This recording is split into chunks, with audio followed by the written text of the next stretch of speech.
Buongiorno telespettatori di Tele4, benvenuti a un altro appuntamento con Sveglia Trieste che vi terrà compagnia fino alle 10.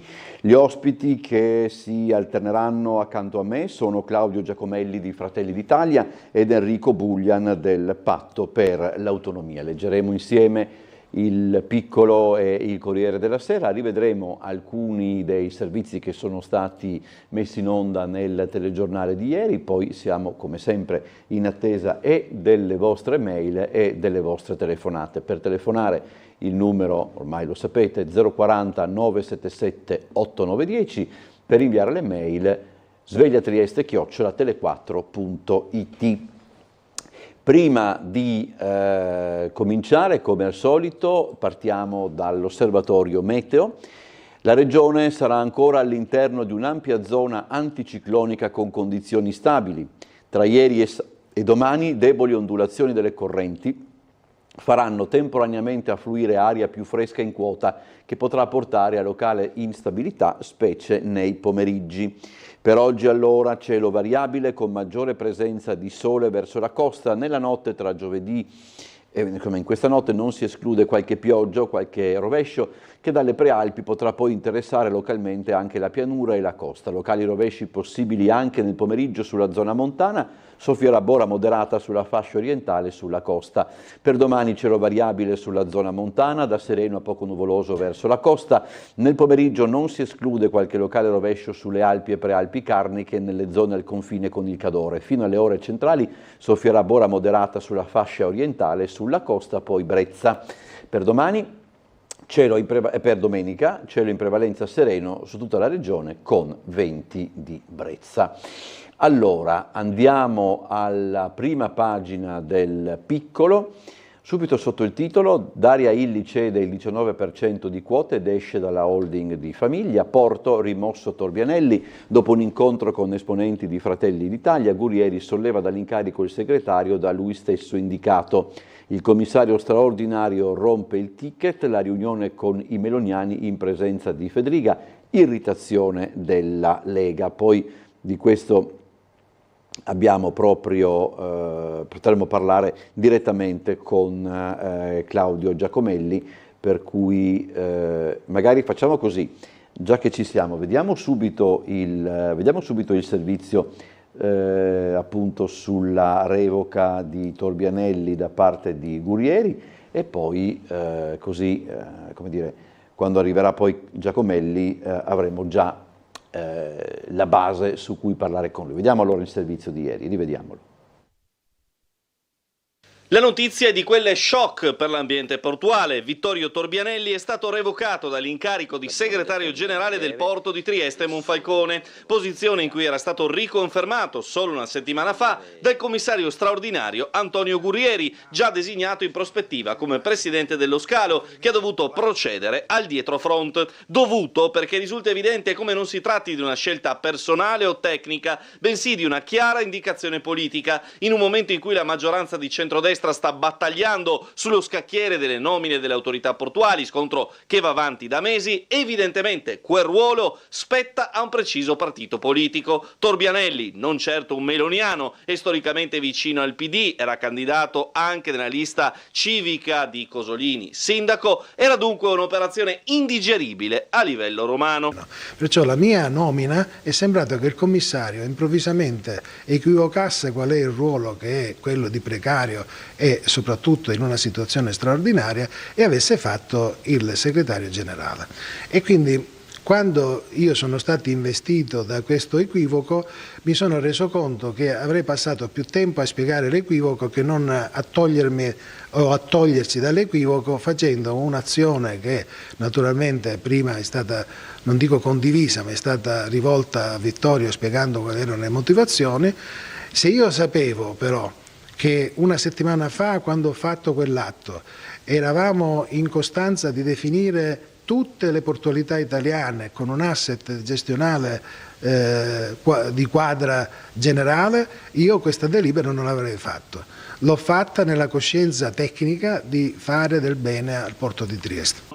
Impossibile dunque pensare di rivedere Torbianelli, che formava anche il precedente ticket al vertice del porto con D'Agostino, una volta che Guerrieri verrà nominato presidente, presumibilmente nel mese di settembre.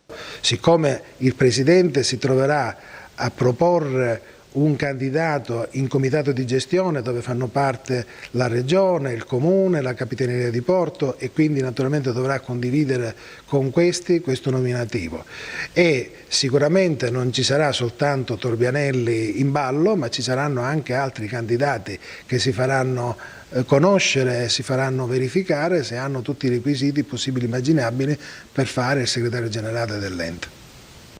Allora, ricordatevi che oggi, come comunica anche il sito di Trieste Trasporti, c'è uno sciopero generale del trasporto pubblico locale cui ha aderito la segreteria regionale dell'USB. Lo sciopero della durata di 24 ore interesserà sia il personale viaggiante sia il personale tecnico e amministrativo. Nel corso dell'intera giornata potrebbero dunque verificarsi disagi ai servizi di trasporto e agli sportelli per il pubblico. Saranno garantiti tutti i collegamenti tra le 6 e le 9 e tra le 13 e le 16.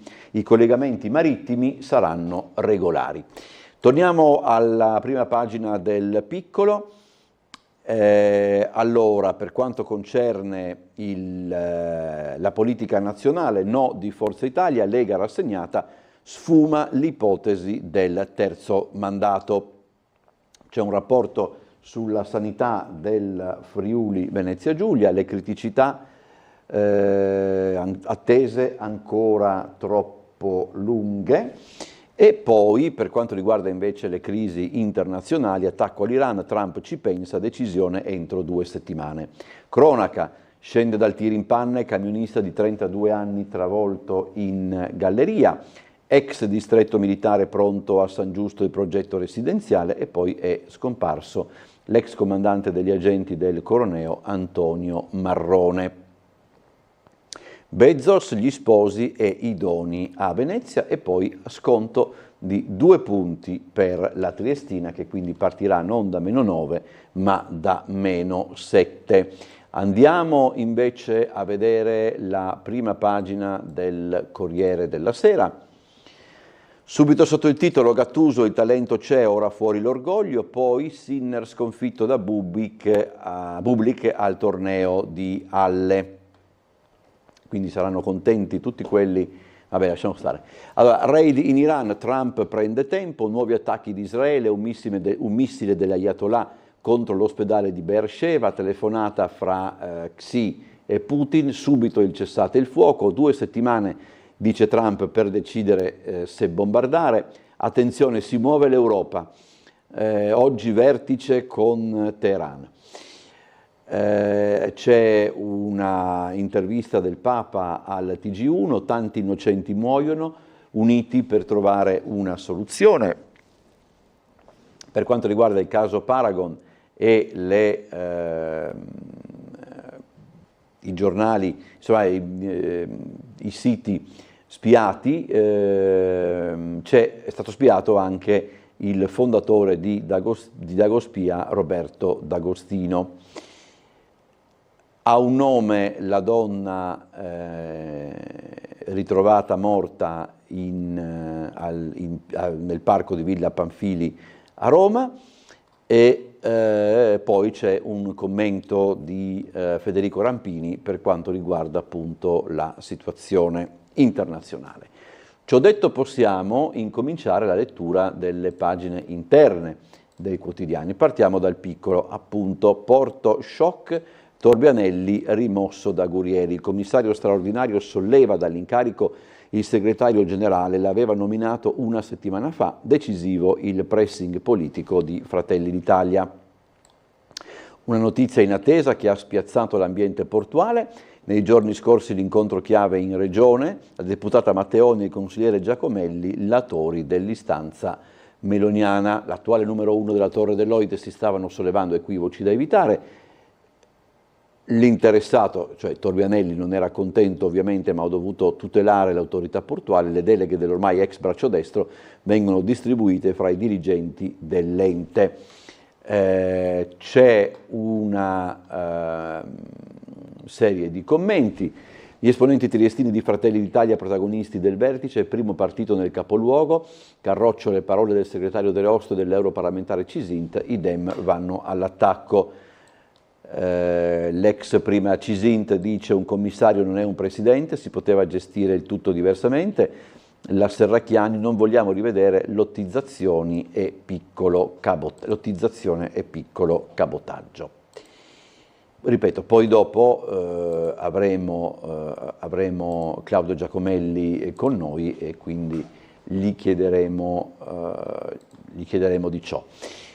Tramonta l'ipotesi del terzo mandato, per Forza Italia il dibattito è concluso.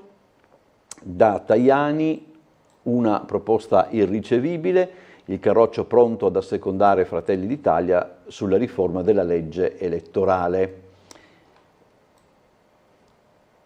Tajani alza la voce e vince il primo round con Salvini, ma la mossa alimenta sospetti, malumori nella Lega, che cerca di blindare subito la candidatura di Stefani a governatore del Veneto. Dietro alle manovre del presidente di Forza Italia c'è chi vede sue ambizioni quirinalizie. Il raduno dei forzisti in Friuli Venezia Giulia, noi centrali per la crescita.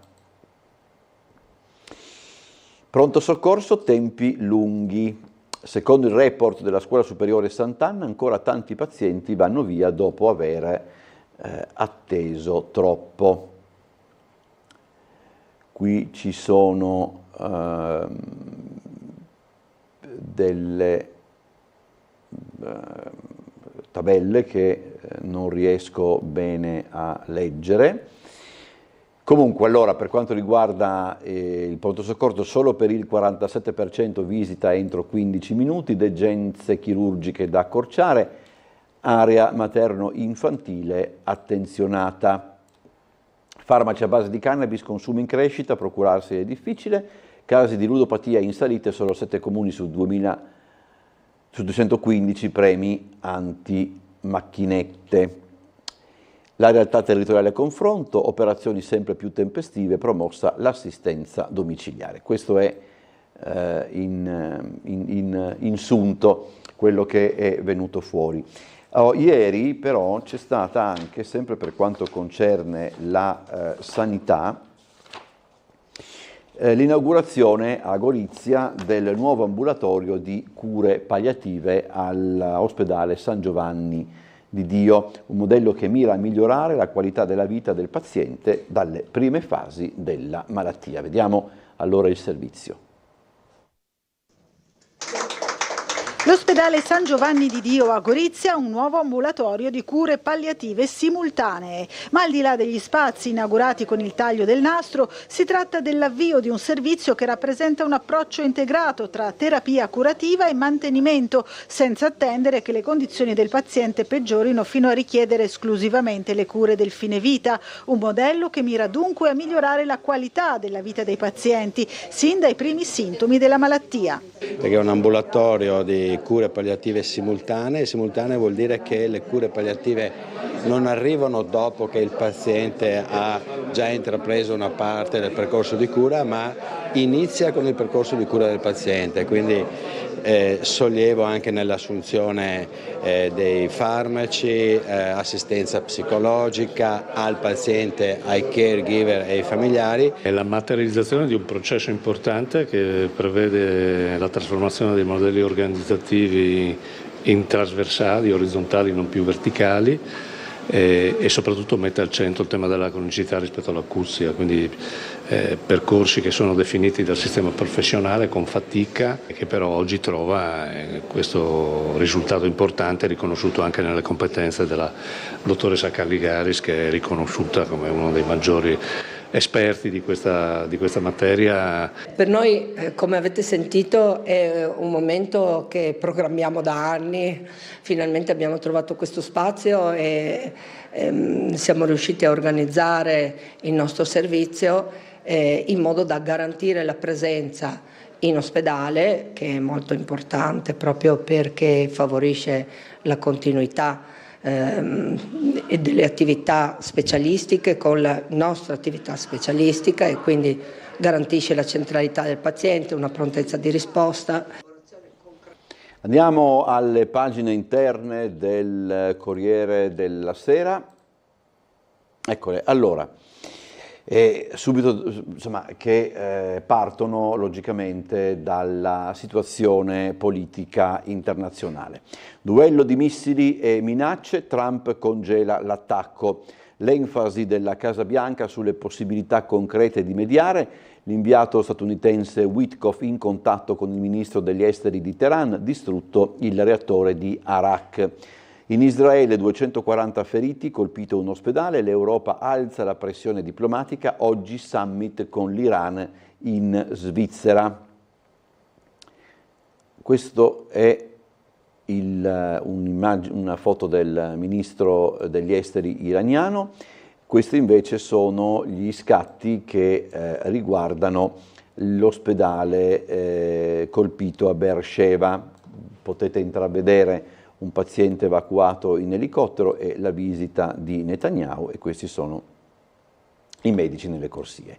L'asse tra Londra, Parigi e Berlino, i leader giocano l'ultima carta delle trattative. Andiamo nella pagina accanto. Sempre per quanto riguarda gli Stati Uniti, le due settimane per la decisione, Trump vaglia i piani e aspetta Ginevra, l'incognita forze speciali per l'assalto al sito di Fordov, escluso un conflitto prolungato, sono da mettere in conto rappresaglie sulle basi americane. Per la scelta il Presidente vorrebbe essere sicuro che la superbomba GBU-57 sia efficace. Mette i brividi solo leggere queste cose. A Gaza altre 72 vittime in 24 ore. Proseguiamo. La virata nazionalista, il regime di Teheran prova a frenare il malcontento popolare. I toni patriottici degli ayatollah, c'è chi li accusa di non aver saputo trattare. Anche con le città in fiamme non si ferma la repressione contro oppositori politici e donne accusate di non portare l'hijab, arrestate 18 ragazze, 3 impiccagioni al giorno. L'uranio arricchito al 60% è il giallo dell'allarme AIEA, quanto è vicino l'Iran a costruire la bomba atomica. Fu il leader statunitense a uscire dall'accordo sul controllo dell'industria nucleare dell'Ayatollah, che hanno continuato a rispettare le indicazioni dell'agenzia ONU fino al giorno prima dell'attacco. Trump fra poco avranno la bomba. Qui c'è anche un cartello per quanto riguarda appunto l'atomo iraniano. Il pontefice Leone XIV respingere il fascino degli armamenti, tanti innocenti muoiono, l'intervista al TG1, non possiamo rischiare di abituarci alla guerra, la citazione dalla Gaudium et Spes del Concilio Vaticano II, le armi scientifiche permettono una barbarie superiore a quella dei tempi passati.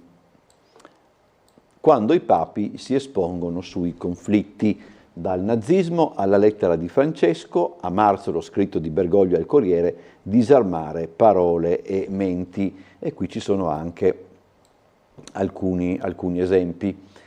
Tra l'altro anche Pio XII contro l'inizio della Seconda Guerra Mondiale, Benedetto XVI si è speso per la pace contro i rischi del fondamentalismo religioso e del terrorismo, e in piena guerra fredda Giovanni XXIII pubblica la enciclica Pacem in Terris per la pace mondiale. Ancora sempre su questo argomento, i droni, le spie e i furgoni esplosivi, la paranoia per il fronte interno, il Mossad da ottobre ha infiltrato squadre e mezzi, ora il regime arresta qualunque sospetto, continuano gli strike mirati degli israeliani contro i vertici militari, anche lo Shin Bet ferma 2 sospetti di collusione con i Pasdaran, battaglia online tra hacker.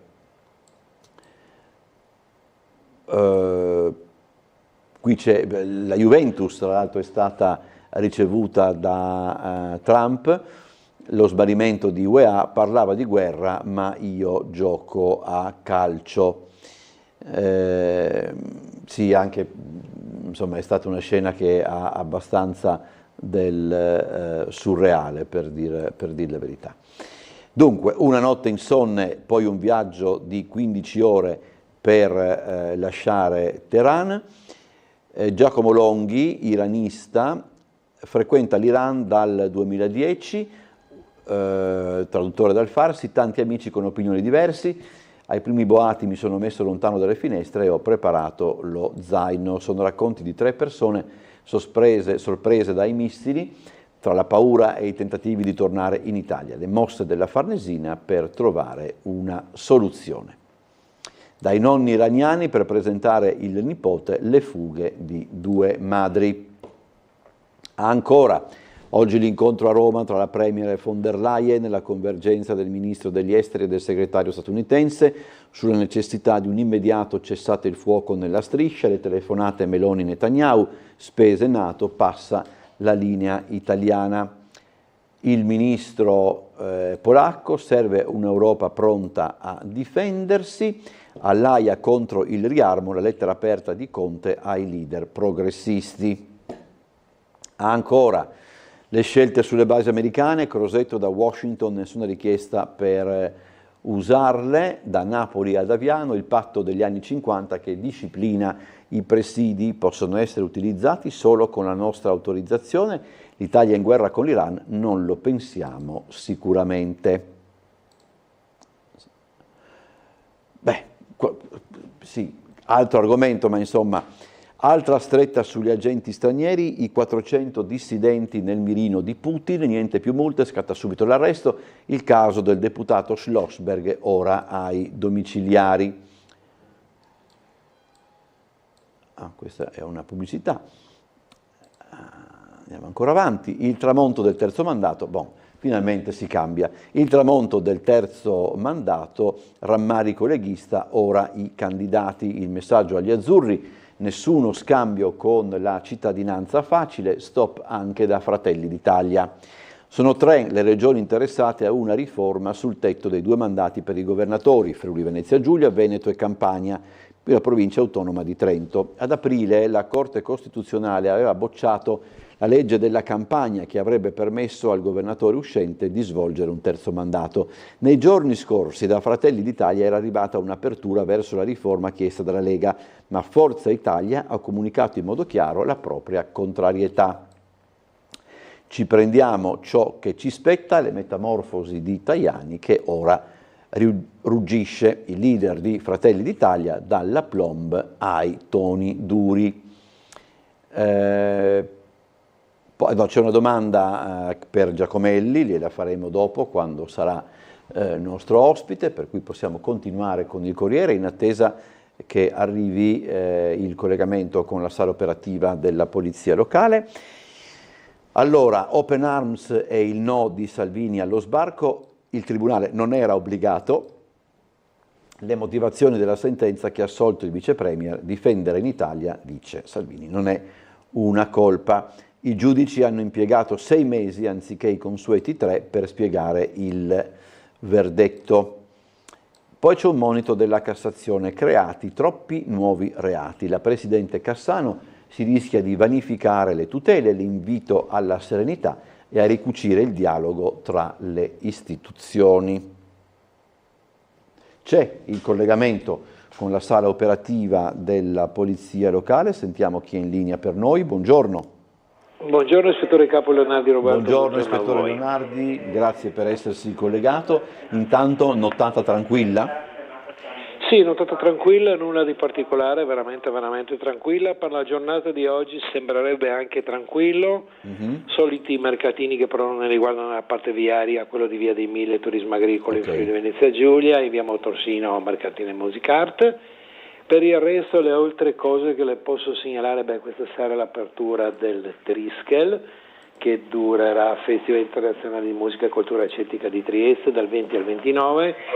Ci sono sempre le solite modifiche che però a spiegarle farei un po' di confusione. Capito. Comunque riguarda la parte di Via di Milla e Via dei Marchesetti e Largo Caduti di Nassiria. Diciamo che sempre le solite modifiche con l'istituzione del senso unico, però le ripeto, non vorrei mandare in confusione no, ho capito. Le persone. È facilissimo, è più facile da vedere che da spiegarlo in poche parole. E per il resto altre cose non ci sono in particolare. Abbiamo comunque personale presente sul posto perché c'è la cerimonia di giuramento degli allievi degli agenti di PS, perciò siamo là attorno vicino alla scuola di polizia di Damiano Chiesa e le ripeto, altre cose particolari che dovrebbero riguardare la viabilità proprio per la giornata di oggi non ve ne sono. Grazie Ispettore Leonardi, buona giornata e buon lavoro. Niente, si figuri, grazie a lei. Prego? Non ho capito.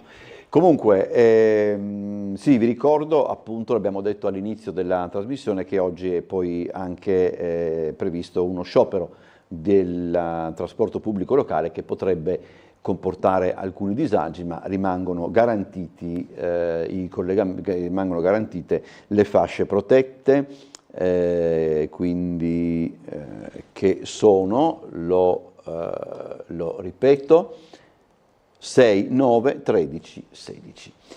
Allora, torniamo giusto un attimo al piccolo.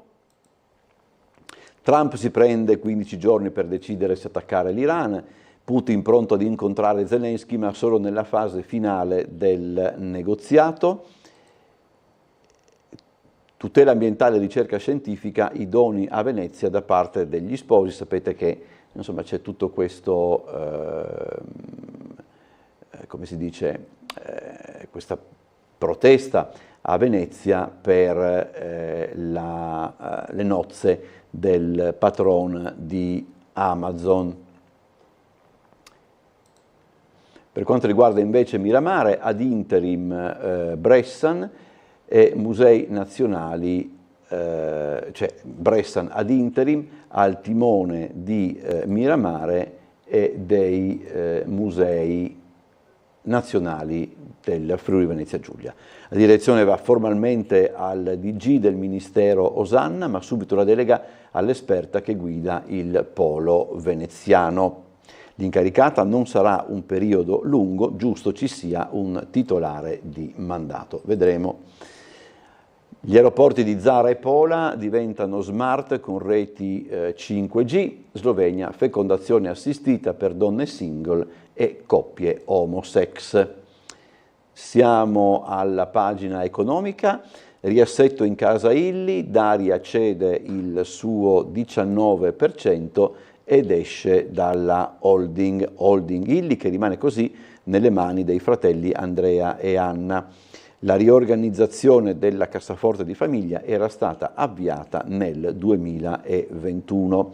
La cessione di queste quote segna l'uscita dal business del caffè del ramo che fa capo all'ex sindaco, la figlia del quale passa la sua quota e lascia dopo 16 anni. La famiglia, l'obiettivo è la migliore realizzazione degli interessi del gruppo e dei soci. Col che saremo arrivati alla pagina di cronaca di Trieste, della quale ci occuperemo quando ritorneremo dopo la pubblicità. Andiamo ancora avanti con il Corriere della Sera e che si occupa anche delle intercettazioni. Gli spiati sono 7, c'è anche il giornalista Roberto D'Agostino, intercettato il fondatore di Dagospia, le procure di Roma e Napoli, verifiche sui cellulari. Questi sarebbero i sette spiati. Dunque c'è D'Agostino, Francesco Cancellato, direttore di Fanpage, Ciro Pellegrino, capo della redazione cronaca di Napoli di Fanpage, Luca Casarini, Beppe Caccia, attivista della ONG Mediterranea, Mattia Ferrari, cappellano di bordo di Mediterranea, e poi c'è anche l'euroscettica Eva Vlardingenbrecht, che è tra i volti di Reimmigration Summit. Intelligenza artificiale, la disfida sui talenti, OpenAI contro Meta, offrono cifre folli, Altman attacca Zuckerberg, i bonus milionari. Ci fermiamo per la pubblicità, poi torniamo ancora insieme.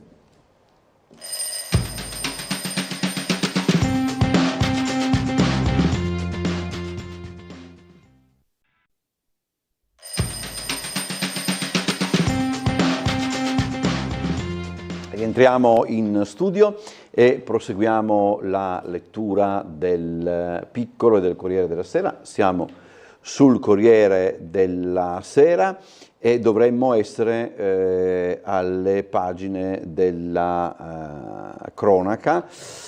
Cicerone Battiato e fake news, le sfide della seconda prova, si parla di maturità, il grande oratore proposto sia al classico che allo scientifico, i temi dell'amicizia e dei sentimenti, quesiti sempre più interdisciplinari.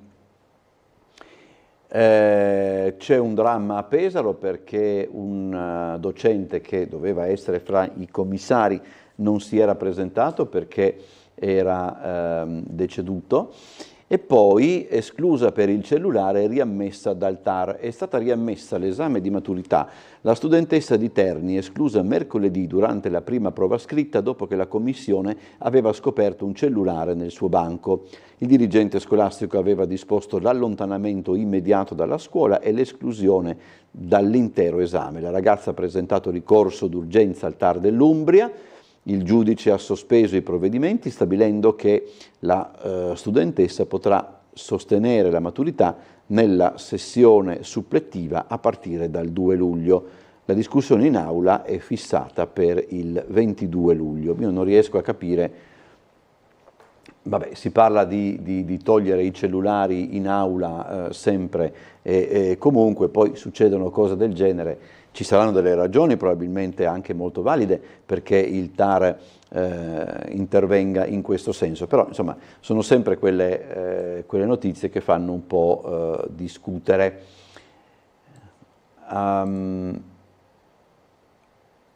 E qui c'è il caso della donna trovata morta a Villa Pamphili a Roma, poco distante dal cadavere della figlia. Anastasia si chiamava, dalla Siberia a Malta, poi la morte a Villa Pamphili, identificata dopo 12 giorni, partì dalla Russia per studiare inglese. L'ipotesi è che sia stata soffocata da Kaufman. La bambina è stata uccisa alla vigilia del primo compleanno e si chiamava Andromeda. L'identificazione attraverso un tatuaggio. La madre lo ha riconosciuto e ha testimoniato sostenendo che la figlia le avesse scritto che aveva dei problemi con appunto l'uomo che poi l'ha uccisa. 863.000 euro del Ministero al film mai uscito appunto di Rex Alford, che poi sarebbe l'assassino. Stelle della notte era il titolo del film. Il ministro Giuli, sgomento e rabbia, in passato fondi facili. Tanto Francis Kaufman, alias Rex Alford, è agli arresti domiciliari, se non mi sbaglio, agli arresti in Grecia. Garlasco, lite sui rifiuti, ci può essere DNA, i legali di Sempio non si possono usare, 10 ore di confronto, sulle impronte non c'è sangue. Feto trovato in un cassonetto all'ospedale di Piacenza. Depistaggio su Stefano Cucchi, 2 condanne confermate, 5 anni al fratello di Lucci e 4 all'ex bodyguard di Fedez per quanto riguarda l'inchiesta sugli ultra. Risarciti Lega Calcio e Milan, l'ex capo rossonero, nessuna associazione a delinquere. Stalking ai bambini dell'asilo, questo si parla di Treviso, a giudizio i 2 vicini, e poi i processi contro i cronisti, così ho difeso la loro libertà, il libro con 10 casi simbolo, ed è scritto da Caterina Malavenda. Andiamo ancora avanti. A Lima il ristorante migliore è il Giappo peruviano Maido, tra i primi 50 ci sono 60 italiani. Icon Award a Massimo Bottura. C'è una graduatoria internazionale, l'Award Best, cioè i migliori 50 ristoranti del mondo, e la rinomata classifica, mai sentita, su scala mondiale, nata nel 2002 e curata dalla società britannica William Reed. La nuova graduatoria dei migliori ristoranti è stata annunciata ieri sera al Lingotto di Torino, è la prima volta che questo tipo di evento avviene in Italia, siamo a posto. I migliori ristoranti sono scelti da 1120 persone tra chef, ristoratori, giornalisti e critici e viaggiatori esperti di cibo in 28 paesi del mondo. Il vero genio rifugge il conformismo, la libertà di pensiero non va repressa, dice Paolo Crepè nel libro Il reato di pensare, le storie di tanti incontri. Andiamo avanti, va. E qui c'è una bellissima intervista, l'ho letta prima di incominciare la nostra diretta, con Pino Strabioli. Dopo 32 anni di lavoro la RAI cancella il mio programma sui libri. Da Busi fui trattato malissimo, Sandra Milo mi ricevette a letto. Ma davvero l'intervista è molto bella e molto piacevole. Andiamo adesso al piccolo, dunque, così il Silos cambia volto, in attesa della vendita si tratta di convertire il piazzale bonificato in parcheggio. Coop regala 200 biglietti ad associazioni del terzo settore. Ieri c'è stata la presentazione di questa iniziativa che si collega alla presenza a Trieste del Cirque du Soleil. Vediamo adesso il servizio che noi abbiamo dedicato appunto a questa decisione da parte di Coop Alleanza 3.0. Cirque du Soleil ha conquistato definitivamente il pubblico triestino e c'è da pensare che da qui al 13 luglio, giorno dell'ultima rappresentazione di Allegria in A New Light, i numeri saranno più che notevoli. Come noto, il tendone del Cirque è stato issato in zona Silos, un luogo di cui è proprietaria Coop Alleanza 3.0. La cooperativa ha concesso lo spazio gratuitamente. Coop Alleanza, sottolineo, non ha voluto nessun compenso perché ha capito che l'operazione Cirque era molto importante per il territorio, ha chiesto soltanto di poter avere una dotazione in biglietti da distribuire alle fasce più fragili e più deboli, e questo secondo me è un bellissimo segnale. Per le rappresentazioni del 5 e dell'11 luglio questi 200 posti saranno messi a disposizione, grazie alle associazioni del terzo settore attive a Trieste e nel resto della regione, alle persone più fragili.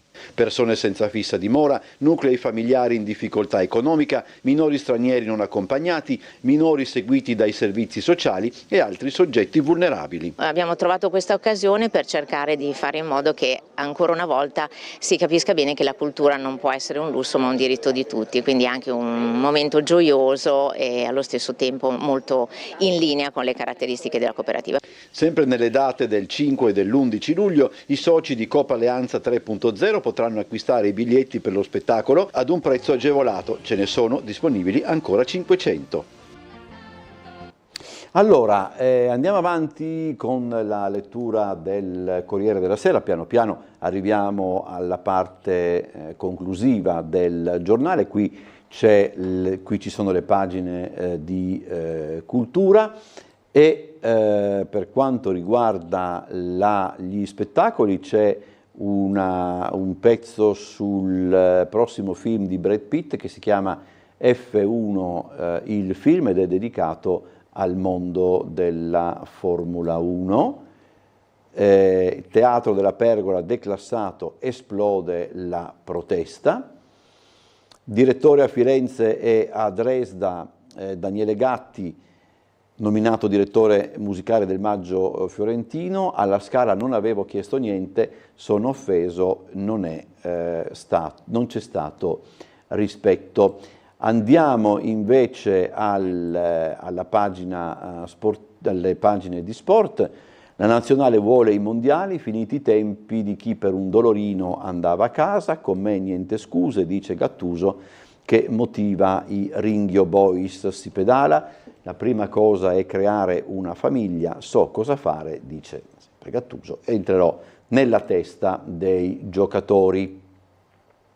Siamo messi così, l'unica cosa è stargli vicino, scrive Fabrizio Roncone. Dice il presidente della Federazione Gravina: di Gattuso mi ha colpito che antepone il noi all'io, perché ai mondiali si va tutti assieme. Ranieri era un'idea, ma non c'erano le condizioni. Poi c'è anche Buffon, sarà il tempo a dire se quella di nominare Gattuso commissario tecnico è stata una scelta giusta o meno, pronti a fare un passo indietro, che si capisce che cosa voglia dire. Sotto osservazione da parte del Milan di Allegri, che valuta le condizioni fisiche, anche il Napoli che rinnova con Meret, interessato, ma ha un contratto da 7,5 milioni. Chiesa la maglia azzurra per cercare una via d'uscita alla noia di Liverpool. Ancora calcio, gli Stati Uniti impazziscono per i 10 della Juve. Sinner scivola sull'erba contro Bublik, cade agli ottavi a Halle, si consola con Bocelli, un sogno sentire la mia voce nel brano del maestro. E qui si potrebbe anche dire qualche cosa. Sono stati ceduti i Lakers per 10 miliardi e la fine dello Showtime, la svolta del club più iconico. La famiglia Buss, forse pronuncerà Bass, vende dopo 46 anni, cifra record per lo sport. La storia dei Lakers è stata raccontata nella serie Winning Time. Siamo alla pagina dei commenti di Aldo Grasso. Leggiamolo perché insomma da questo titolo già si prevede che sarà particolarmente divertente. Su suggerimento di una lettrice del Corriere, scrive Grasso, ho recuperato la puntata della Volta Buona del 17 giugno. Si parlava di amore e infedeltà e fra gli ospiti, Flavio Avento e Maria Teresa Ruta, c'era Maria Giovanna Elmi, la fatina bionda della nostra adolescenza. Ad un certo punto la conduttrice Caterina Balivo si rivolge alla signora per approfondire aspetti del suo primo matrimonio. Balivo: ti interrompo Maria Giovanna perché è un tema molto caldo. L'annullamento della Sacra Rota, un matrimonio durato 8 anni, avviene per qualche motivo ben preciso, non perché tu vuoi sposarti di nuovo davanti a Dio. Cosa ti era successo? Elmi: sono cose molto personali. Balivo, guardando il copione, mi dicono che ti avevano chiamata anche per questo, quindi per questo faccio la domanda. Elmi: a me veramente hanno chiamato per parlare di Miami soprattutto. Balivo: a noi Miami non ci importa nulla, anche perché abbiamo le nostre spiagge italiane, quindi noi dell'America. Poi in questo periodo, ancora sguardo sul copione ed evidente rammarico perché la Elmi si è rifiutata di dire per quale motivo la Sacra Rota ha annullato il suo matrimonio. Ci sono, si chiede Grasso, commenti da fare? Si può essere così sgarbati nei confronti di una figura storica della RAI? Si può tollerare una simile insistenza nei confronti di una signora che vuole solo difendere la propria intimità? La sera, ancora Grasso, mi è capitato di assistere a uno sproloquio di Dino Giarrusso all'Isola dei Famosi. Ancora una volta l'ex Iena ha mostrato tutta la sua arroganza, la sua insipienza, molto favorito dal contesto della trasmissione. Serve a qualcosa prendersela con il ridicolo? A niente verrebbe da rispondere. Il ridicolo è categoria metafisica.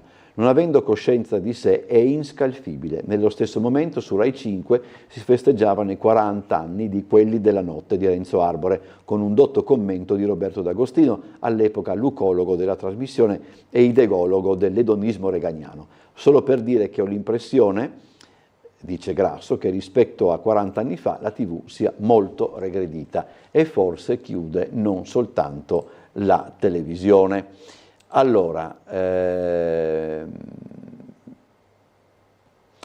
C'è una segnalazione per quanto riguarda l'incidente in Galleria Carso. Dice il telespettatore: volevo segnalare che il limite di velocità è di 80 km orari. Tutti corrono, si potrebbe mettere qualche pattuglia nei punti strategici per calmare un po' la gente, poi casomai vediamo di chiederlo a qualcuno dei nostri ospiti. Oggi, ripeto, ci saranno Claudio Giacomelli di Fratelli d'Italia ed Enrico Bullian del Patto per l'Autonomia. Sono consiglieri regionali, ma insomma possiamo anche coinvolgerli in questo argomento. Torniamo al piccolo, eravamo fermi appunto alla pagina di cronaca. Camionista muore travolto in galleria, era un 32enne turco che era sceso dal tir in avaria all'altezza di Padriciano. Ad investirlo un automobilista triestino di 66 anni. Bonus, facciate e crediti fittizi, sequestrati 9 milioni di euro, indagini partite a Trieste nel 2022. Ce ne siamo occupati, anche in questo caso possiamo allora far rivedere il servizio.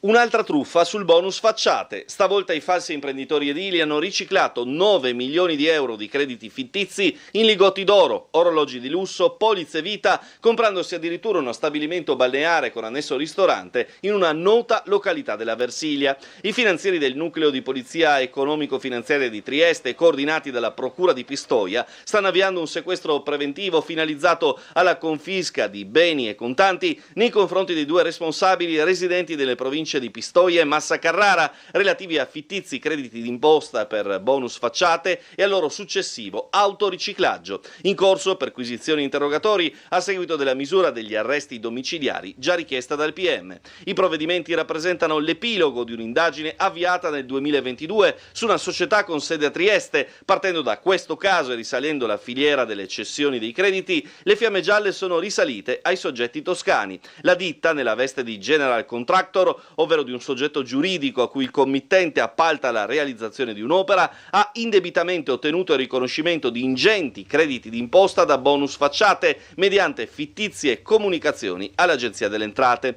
Le indagini hanno svelato la simulazione del possesso dei requisiti per accedere all'agevolazione fiscale, ovvero il finto pagamento del 10% dell'opera, nonché una sovrafatturazione abnorme degli interventi edili concretamente eseguiti e in molti casi totalmente inesistenti. In alcune circostanze, proprietari degli immobili le cui facciate sarebbero state asseritamente oggetto di ristrutturazione hanno dichiarato di non aver mai sostenuto alcun lavoro. I crediti d'imposta sono stati poi monetizzati mediante la cessione a diversi istituti di credito ed aziende private. I finanzieri hanno quindi ricostruito la filiera della cessione dei crediti d'imposta fittizi e, attraverso una minuziosa analisi dei flussi finanziari successivi all'incasso dei proventi, hanno individuato la destinazione finale dell'ingente somma di denaro di matrice criminale. Allora, ancora avanti con le notizie della lettura del piccolo. Addio ad Antonio Marrone, ex comandante del Coroneo. Persona seria e corretta, dice Enrico Sbriglia, che fu già direttore appunto del Coroneo. Vediamo di andare avanti. Ilia, oltre 2.800 dichiarazioni per la prima, seconda casa, e poi dalla CR Trieste 500.000 euro per il contrasto alla povertà. Vediamo il servizio.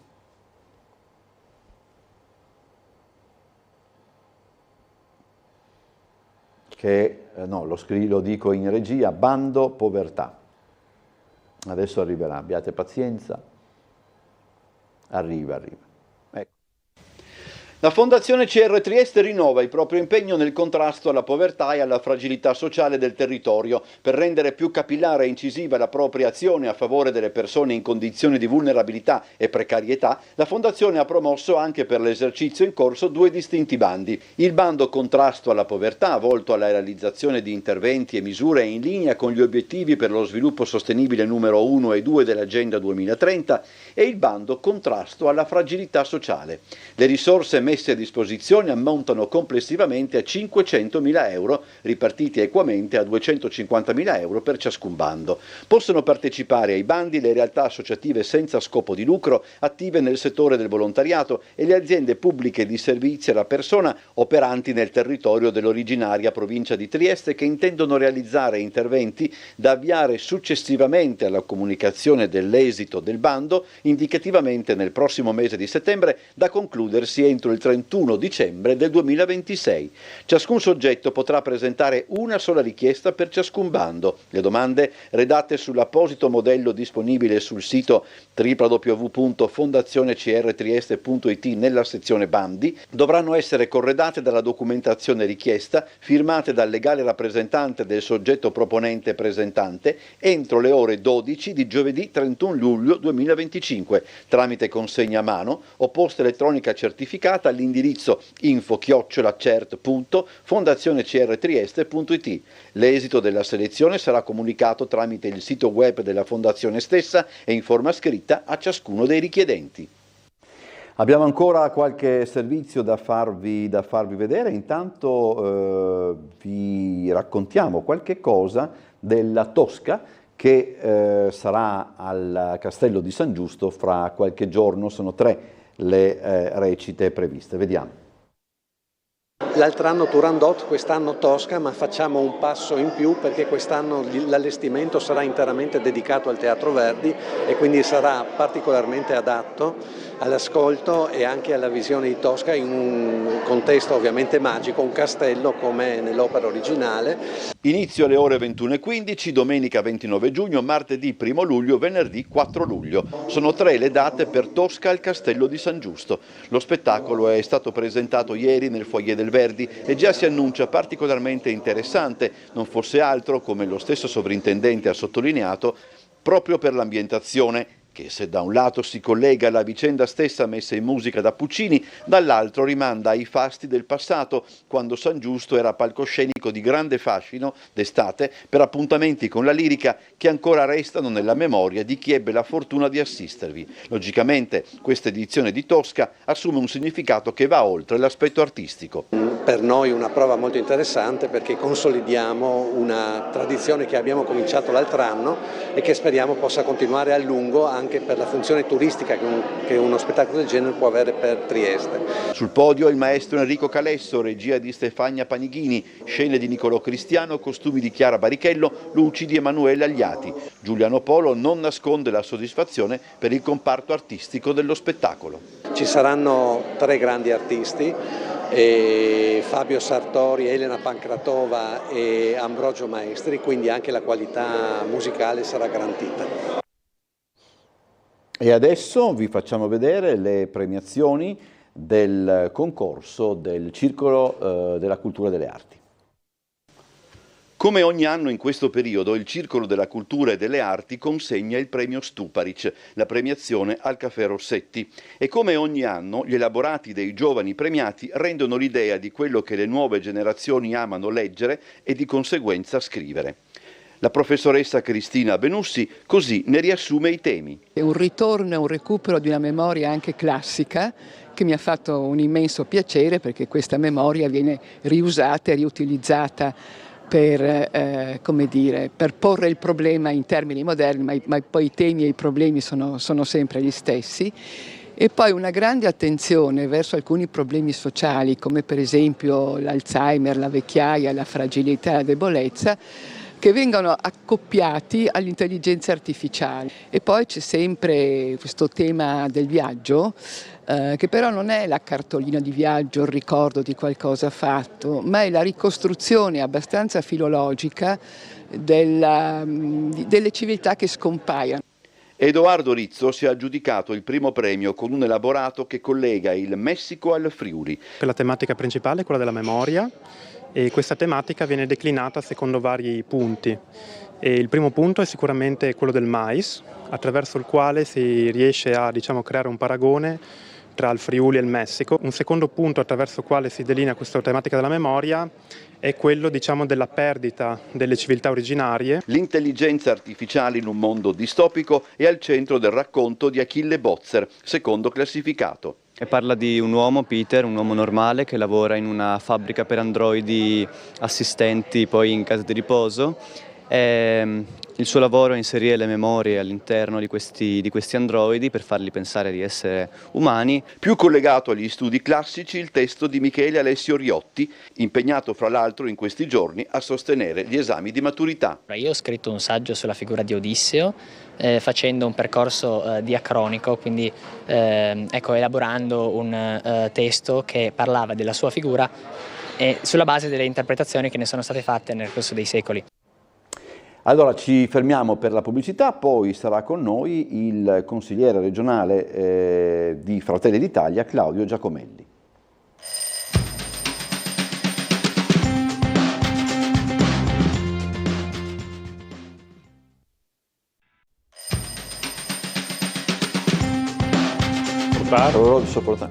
Allora, eccoci in compagnia del nostro primo ospite, Claudio Giacomelli, consigliere regionale di Fratelli d'Italia e non so mai la carica a livello regionale, coordinatore regionale o sbaglio? No, sono capogruppo in regione, segretario comunale a Trieste, grande onore in direzione nazionale del partito. Chiedo scusa, no, ma che ogni tanto faccio un po' di confusione. Allora, abbiamo subito una telefonata. Buongiorno, andiamo subito. Giornata, dottor Umberto. Buongiorno Claudio. Al consigliere Giacomelli, sì, sono io, Claudio Visentini. Solo un piccolo accenno alle tante iniziative portate a casa dal consigliere. Mi viene in mente il bonus taxi per le mamme incinte e non solo, anche per gli anziani, per la salute, il rafforzamento delle cure palliative, un riconoscimento al giornalismo indipendente, poi per il patrimonio delle ATER venga riqualificato e aperto alle forze di polizia. Per gli inquilini che non si comportano bene possa essere revocato addirittura l'alloggio. Ultimo, ma non ultimo, che mi sta molto a cuore, il consigliere lo sa, ho scritto un'email, si tratta di opere per un totale di quasi 1,2 milioni di euro per la riqualificazione di vari campi di calcio e a questo proposito faccio cortese, pressante richiesta al consigliere se con la cospicua prossima variazione di bilancio in luglio di inserire uno stanziamento per la finitura del campo sportivo comunale a Campanelle, intitolato a Maurizio Visentin, con uno spogliatoio degli uffici, una tribunetta in muratura. Ringrazio e buon lavoro. Grazie Claudio. Grazie. Ha fatto anche un po'... Sì, beh, ringrazio molto il telespettatore che ha citato alcune delle nostre iniziative. Sono, diciamo, dal 2023, non solo come gruppo regionale di Fratelli d'Italia, ma anche come gruppo comunale e anche a livello parlamentare con la nostra Nicole Matteoni, abbiamo iniziato una serie di interventi di un'operazione complessiva che ci occuperà dal 2023 al 2028, che è Quartieri al Centro. Quindi la filosofia generale è andare a agire sui capoluoghi delle ex province in regione, perché sono capoluoghi in cui i centri storici hanno uno straordinario sviluppo sia economico che turistico e quindi anche della cura urbanistica, degli investimenti, e questo naturalmente per noi di Fratelli d'Italia è positivo e naturalmente vogliamo incentivare ancora. Però quartiere del centro significa non dimenticarsi dei quartieri al di fuori del centro storico, dove vive la maggior parte della nostra gente. È importante in tutti i capoluoghi dell'ex provincia, è importante particolarmente a Trieste, quindi andare a occuparci dei quartieri fuori dal centro storico, perché quello che dico spesso è che Trieste, di fronte a questo sviluppo, di fronte a questo turismo che noi vogliamo incentivare, ma Trieste non è Gardaland, non è Disneyland, non è Las Vegas. Quindi abbiamo un dovere nei confronti dei nostri cittadini. Quindi ci sono state alcune di queste operazioni, che ha citato anche il telespettatore che ringrazio, da un lato a livello regionale con degli emendamenti di Fratelli d'Italia che ho avuto il privilegio di scrivere, abbiamo incentivato un ripensamento di alcuni quartieri, quindi incentivata la progettazione di nuovi quartieri. Questo l'abbiamo fatto a livello triestino in collaborazione con l'assessore Babuder, e siamo riusciti a far avere circa 5 milioni ai capoluoghi, 2 milioni li ha presi solo Trieste, e con il progetto molto innovativo coordinato dall'assessore Babuder, che è il progetto Scintille, è una progettazione di una serie di luoghi all'interno di San Giacomo e poi di Piazzale Giarrizzole. E poi invece in collaborazione con l'assessore Lodi, sempre in tutti i capoluoghi, ma anche qui Trieste è stata molto brava a prendere i finanziamenti che avevo inserito con un emendamento che avevo scritto, per la riqualificazione dei campi sportivi al di fuori del centro storico. Abbiamo fatto un primo bando e in questo caso con l'assessore Lodi il Comune di Trieste ha preso i soldi per rifacimenti e manutenzione straordinaria di 3 campi sportivi in particolare, in questo caso uno per Campo Colonia, credo parte tennis, uno su San Luigi, parte calcio a 7, e uno che sono veramente contento, che è i campi sportivi per l'atletica che sono all'interno del comprensorio della Biagio Marina Servola. Okay. È molto importante questo, perché ovviamente lo sport è anche una misura di inclusione sociale molto importante per i giovani dei nostri quartieri. Altre iniziative sempre nell'ambito di quartieri al centro sono state citate, poi magari le approfondiamo, quindi il bonus taxi per neomamme o donne incinta, che soprattutto ad agosto sappiamo qual è il problema dei nostri centri storici, dal venerdì alla domenica non si trova parcheggio. E quindi per donne incinta con i bambini sotto i 3 anni il Comune di Trieste, finanziato da un emendamento di Fratelli d'Italia in Regione, potrà dare fino a 100 euro di rimborsi per questa categoria per prendere per l'appunto il taxi. Abbiamo un servizio taxi molto importante a Trieste e, ripeto, non vogliamo diventare come quelle città, penso a Verona, non parliamo di Venezia, ma anche Firenze, Roma, in cui chi ci vive, i residenti, in centro storico non ci vanno più. E poi chiudo davvero, perché ce ne sarebbero moltissime che abbiamo fatto, alcune sono state citate ma meritano proprio un discorso a parte. Invece su iniziativa del gruppo comunale, per ciò che riguarda il rifacimento del Porto Vecchio in Porto Vivo, un emendamento del nostro gruppo di Fratelli d'Italia in comune che ha fatto mettere a bando per i lavori un punteggio più alto per chi inserirà diciamo del migliaio di parcheggi che si vanno a creare, circa 200, forse 250 in futuro, destinati esclusivamente ai triestini residenti al di fuori del centro storico, da venerdì a pranzo a domenica sera, in modo che ci sia una riserva per residenti. Ecco, non vogliamo stravolgere la nostra città, vogliamo che cresca, vogliamo che sia ricca, ma contemporaneamente non vogliamo stravolgerla, perché c'è un bene in questa città che è la qualità della vita, e quello deve restare. Sentiamo la prossima telefonata. Buongiorno. Buongiorno Bosazzi, sono Diego. Buongiorno Diego. Buongiorno. Allora, io per l'ospite Giacomelli avrei due curiosità da sottoporre. Allora, la prima, che lo riguarda relativamente al comune, e riguarda lo stallo che si è venuto a creare appunto con la cabinovia, stallo che sta bloccando da diversi giorni i lavori del Consiglio Comunale. So che l'assessore Everest Berti ha trovato delle soluzioni per rimandare appunto ad altra data il discorso della cabinovia, per anticipare alcune delibere più urgenti che riguardano ad esempio la variazione di bilancio da 36 milioni oppure la delibera relativa alla piscina terapeutica. Ecco, io mi chiedo perché in questo caso non si è anche deciso di anticipare, almeno io non ne ho sentito parlare, anche la delibera relativa ad esempio all'asilo di Roiano, tema caldo e molto urgente. La seconda tematica, che probabilmente lo riguarda più da vicino invece, è la notizia della rimozione dal segretario generale dell'autorità portuale di Vittorio Torbianelli. Ecco, io mi chiedo che cosa sta succedendo, nel senso che la rimozione è stata effettuata dal commissario Antonio Gurieri ad appena una settimana di distanza dalla riconferma della nomina.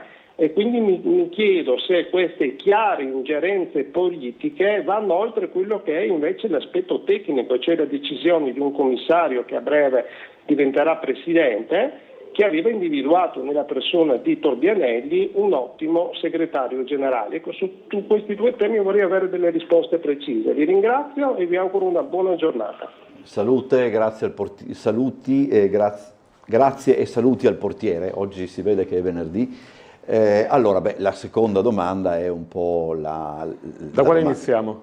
Partiamo dalla seconda, dalla allora, questione Torbianelli. Credo che si stia facendo, soprattutto sui giornali, una gazzarra, soprattutto da parte del PD, veramente pazzesca sul quasi niente. Perché sul quasi niente? Continuo a sentire che Torbianelli, che sempre va ringraziato per il lavoro che svolge, era il segretario generale. Non lo era. Era il segretario generale facente funzioni e non poteva diventare segretario generale semplicemente perché in questo momento non abbiamo un presidente ma abbiamo un commissario. Quindi quella di Torbianelli era una carica assolutamente provvisoria. E quindi veramente una gazzarra sul nulla. Le ingerenze della politica. La politica per legge identifica le figure principali dei porti italiani. In passato a Trieste la politica ha sbagliato inserendo le persone sbagliate. Altre volte la politica ha individuato persone come il presidente Zeno D'Agostino. Il presidente Zeno D'Agostino non è che avesse vinto un concorso. Il presidente Zeno D'Agostino è stato individuato dalla politica, all'epoca della politica era, la presidente regionale era Serracchiani, e anche credo che anche a Roma ci fosse il Partito Democratico, hanno individuato Zeno D'Agostino. Quando poi è arrivato il centrodestra abbiamo confermato Zeno D'Agostino perché aveva lavorato bene, esattamente come è stata la politica a individuare il presidente Gurrieri, che mi sembra abbia avuto il plauso di tutte le forze politiche questa nomina. Quindi è esattamente come quando anche la figura di segretario generale è una figura individuata da un'altra figura che è indicata dalla politica, cioè la politica indica un presidente, in questo caso Antonio Gurrieri, che indicato dalla politica indica a sua volta un segretario generale. Il presidente Gurrieri in questo momento non è presidente, per l'appunto è commissario, e aveva individuato in Torbianelli un facente funzioni provvisorio. E allora la domanda è, e adesso chi fa quelle funzioni, visto che noi continuiamo a parlare sempre di Zeno D'Agostino, e credo che sia l'ora di dirci che, per quanto lo rimpiangiamo, Zeno D'Agostino non può tornare per legge. E questo bisogna dirselo. In un porto che in questo momento ha anche un momento molto difficile da un punto di vista internazionale, da un punto di vista commerciale, con delle sofferenze che a Capodistria a Fiume in questo momento si sentono meno, oggettivamente. Quindi chi è in questo momento perché tutti diciamo che Torbianelli ha fatto un periodo, come Gurrieri peraltro, di collaborazione con Zeno D'Agostino. Chi in questo momento sta svolgendo le funzioni? Chi ha messo la politica? Nessuno. In questo momento le deleghe sono esercitate dai dirigenti del porto che sono stati nominati dai tempi, perché non credo che né il commissario Torbianelli né dopo il commissario Gurrieri abbiano fatto dei cambi interni, credo di no, sempre dai dirigenti che lavoravano con Zeno D'Agostino. Quindi non è arrivato chissà chi. Poi il PD fa la sua gazzarra. È chiaro che quando c'è una nomina da parte del PD è una selezione di classe dirigente, quando c'è una nomina da parte del centrodestra sono le mani sulla politica. Però insomma il PD lo conosciamo, quindi non mi sconvolgo neanche un po'. Allora, quindi la ricostruzione secondo cui avreste chiesto voi, diciamola proprio in termini, la testa di Torbianelli... La ricostruzione vera è che Fratelli d'Italia Trieste ha un rapporto costante con il presidente del porto, esattamente come aveva un rapporto costante con il presidente Zeno D'Agostino.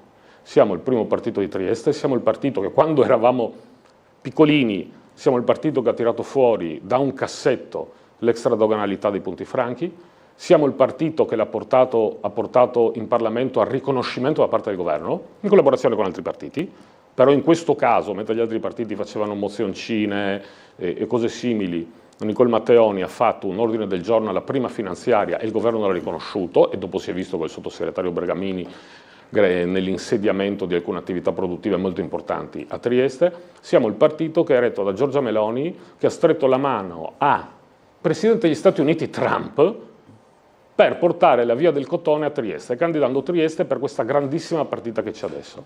Quindi, diciamo, Torbianelli non era il segretario generale, era un facente funzioni provvisorio. Quindi, ripeto, e in questo momento questo ruolo lo stanno facendo i dirigenti del porto, sempre quelli di Zeno D'Agostino. Quindi una gazzara sul nulla. Ma perché Guerrieri l'avrebbe confermato? No, Guerrieri gli ha dato un incarico a termine. Non poteva fare diversamente, perché il presidente nomina il segretario generale, il commissario nomina il facente funzioni a termine. Ho capito.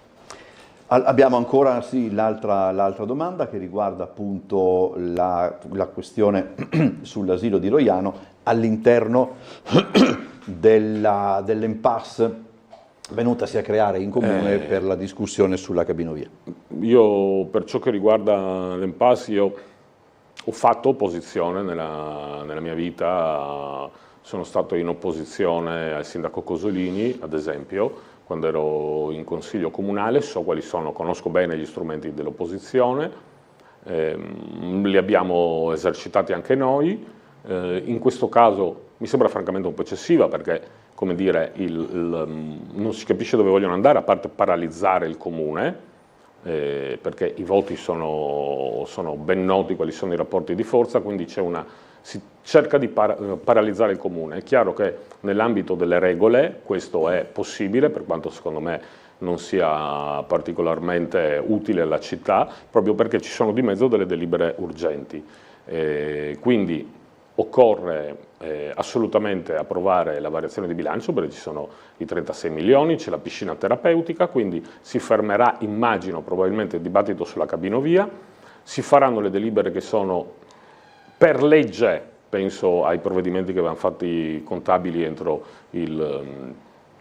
l'ultimo giorno di luglio, tra cui ad esempio la verifica degli equilibri di bilancio, e poi bisognerà riprendere la cabinovia. Il nido di Roiano è un altro caso in cui c'è l'urgenza di aprirlo, ma contemporaneamente in aula sempre lì siamo, cioè con una delibera che ha in questo momento il medesimo metodo delle opposizioni, cioè parliamo per più tempo possibile, e in materia, mi pare, sono un po' arrugginito di regolamento del comune, in materia urbanistica, di bilancio, ma anche in questo caso di concessione di servizi, ecco, ci sono i tempi raddoppiati, per cui semplicemente si presentano 1000 emendamenti, si parla tutti su ciascuno, si parla per il doppio del tempo, e quindi alla domanda dico, c'è un'emergenza forte per aprire il nido di Roiano, ma contemporaneamente il Consiglio è bloccato, e quindi si andrà avanti, perché a un certo punto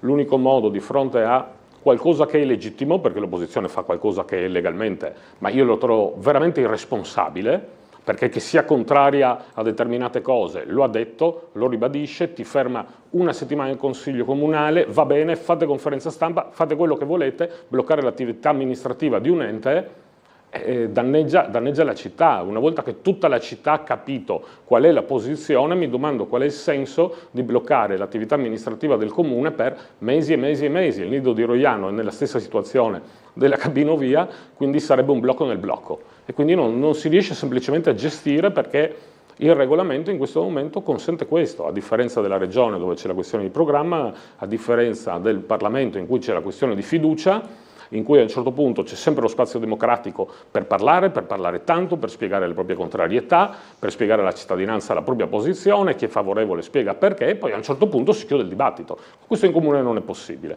e quindi è legale, ma secondo me assolutamente irresponsabile. Sentiamo la prossima telefonata, poi abbiamo qualche mail. Buongiorno. Dottor Bosetti, buongiorno a lei e al suo ospite Sonia Fulvio. Buongiorno.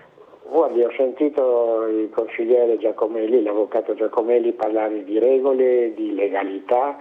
Allora, Il Porto Franco, no, detto Porto Vecchio, è uno dei 2 punti franchi permanenti del Porto Franco internazionale.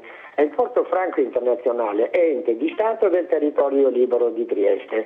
Visto che lui ha detto che loro hanno tirato fuori dal cassetto l'allegato ottavo, allora l'allegato ottavo non è stato tirato fuori dal cassetto, si è cominciato a parlare già mi sembra 12, 13, 14 anni fa del territorio libero di Trieste. Quindi, caro avvocato, dal cassetto è da tirare fuori il trattato di pace con i suoi allegati e leggerli tranquillamente, perché non esiste solo l'allegato ottavo tra cui il direttore del porto non può essere né italiano né della ex Jugoslavia. Quindi se vogliamo poi ci deve essere la commissione internazionale con un rappresentante dentro anche del territorio libero. Sono passati 70 anni, non c'entrano gli anni. C'è gente che è proprietaria di qualche bene da 200, 300 anni. Cosa c'entrano gli anni? C'entrano i trattati, c'entrano i contratti. L'amministrazione italiana nel 1954, ed è stato detto chiaramente, ha preso la subamministrazione civile provvisoria del territorio libero di Trieste e non si è comportata in modo adeguato agli impegni che si era presa. Arriviamo ad una domanda, per cortesia. Certo, e difatti, perché non tirate fuori il trattato di pace con i suoi allegati? Ok, perfetto. Grazie, buona giornata. Grazie. Vabbè, questa è una risposta che devo dare periodicamente quando vengo a Sveglia Trieste. Mi ero ripromesso di non farla ogni volta e di dire va bene, ho risposto l'altra volta, però è giusto perché anche i telespettatori hanno dei diritti e quindi rispondo anche questa volta.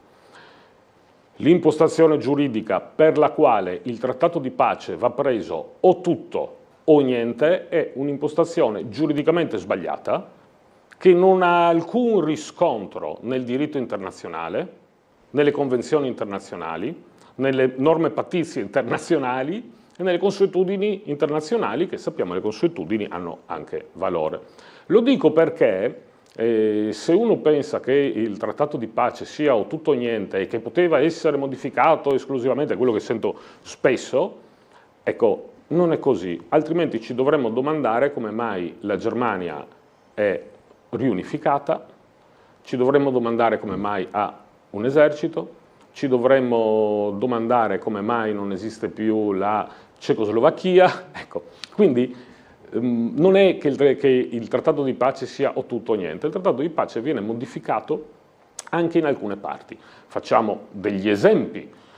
Spesso si parla del trattato di pace, si sentono parlare del trattato di Osimo, del memorandum, pochissimi ad esempio parlano di trattati meno conosciuti come il trattato di Helsinki del 1977 che fissa le frontiere degli stati europei. E guardate un po', Trieste è Italia. Ora, quello che voglio dire è che dopo tanti anni non è possibile convincere chi continua a pensare che oggi esista una violazione del diritto internazionale e che Trieste sia occupata abusivamente e che tutti stiano in silenzio. Non è possibile convincere, perché se uno ci crede ancora vuol dire che è inconvincibile e non c'è niente di male.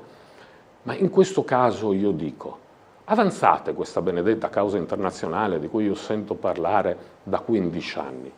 E se non ricordo male, in un certo periodo sono stati raccolti anche dei soldi da chi ci credeva per le cause internazionali, per il riconoscimento del territorio libero di Trieste. Ricordo una raccolta fondi addirittura per una class action da fare per i triestini che avevano fatto il servizio militare. Ecco, io dico, sono passati 15 anni questa causa, la fate così una volta per tutte, con i giudici finora le cause sono state tutte chiarissime, c'è stata una bellissima sentenza del TAR, ma lo so, è un tribunale italiano, quindi qualcuno non lo vuole riconoscere.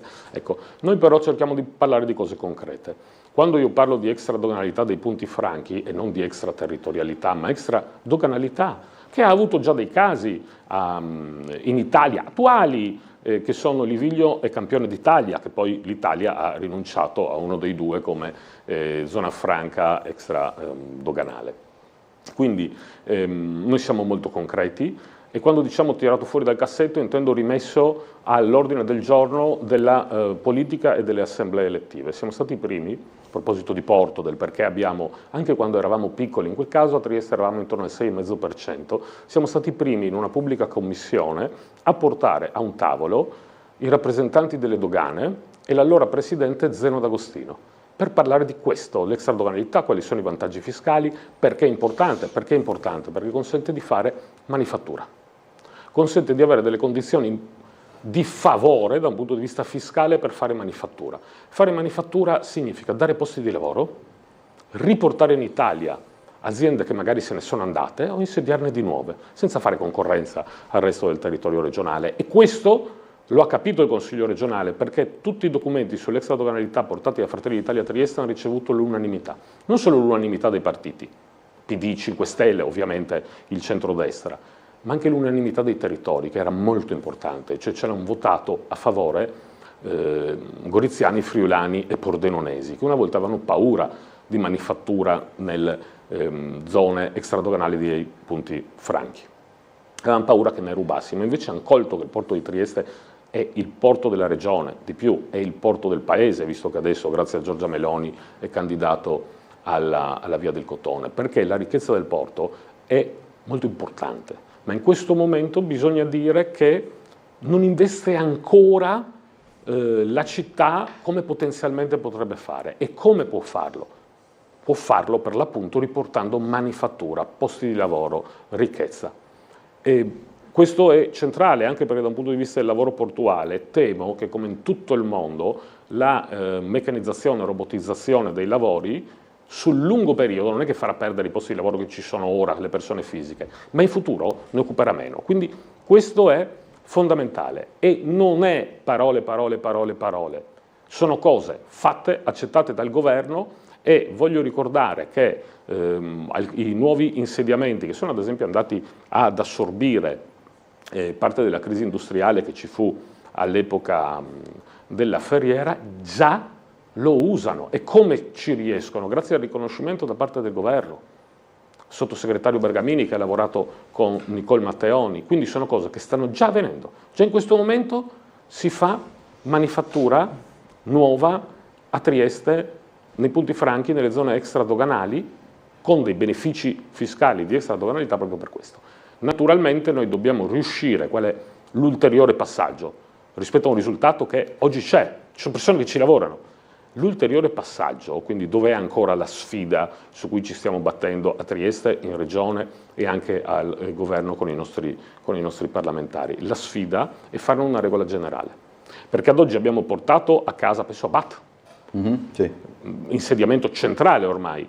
La sfida è riuscire a fare una regola generale, perché facendo una regola generale e non facendone invece una regola particolare ogni volta che si presenta la possibilità di un partner in un insediamento produttivo, è chiaro che facendo una regola generale possiamo andare in tutto il mondo a pubblicizzare questo grande vantaggio e quindi non più aiutare chi vuole venire a Trieste, ma attirare ancora di più persone a Trieste. Ecco, questa è la sfida e anche se abbiamo fatto tanto, vogliamo andare avanti ancora.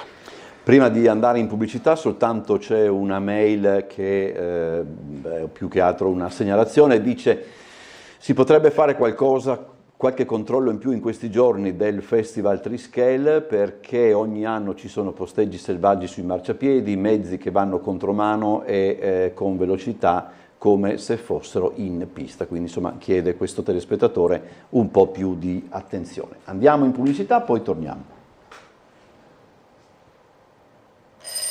Oggi ho visto una roba.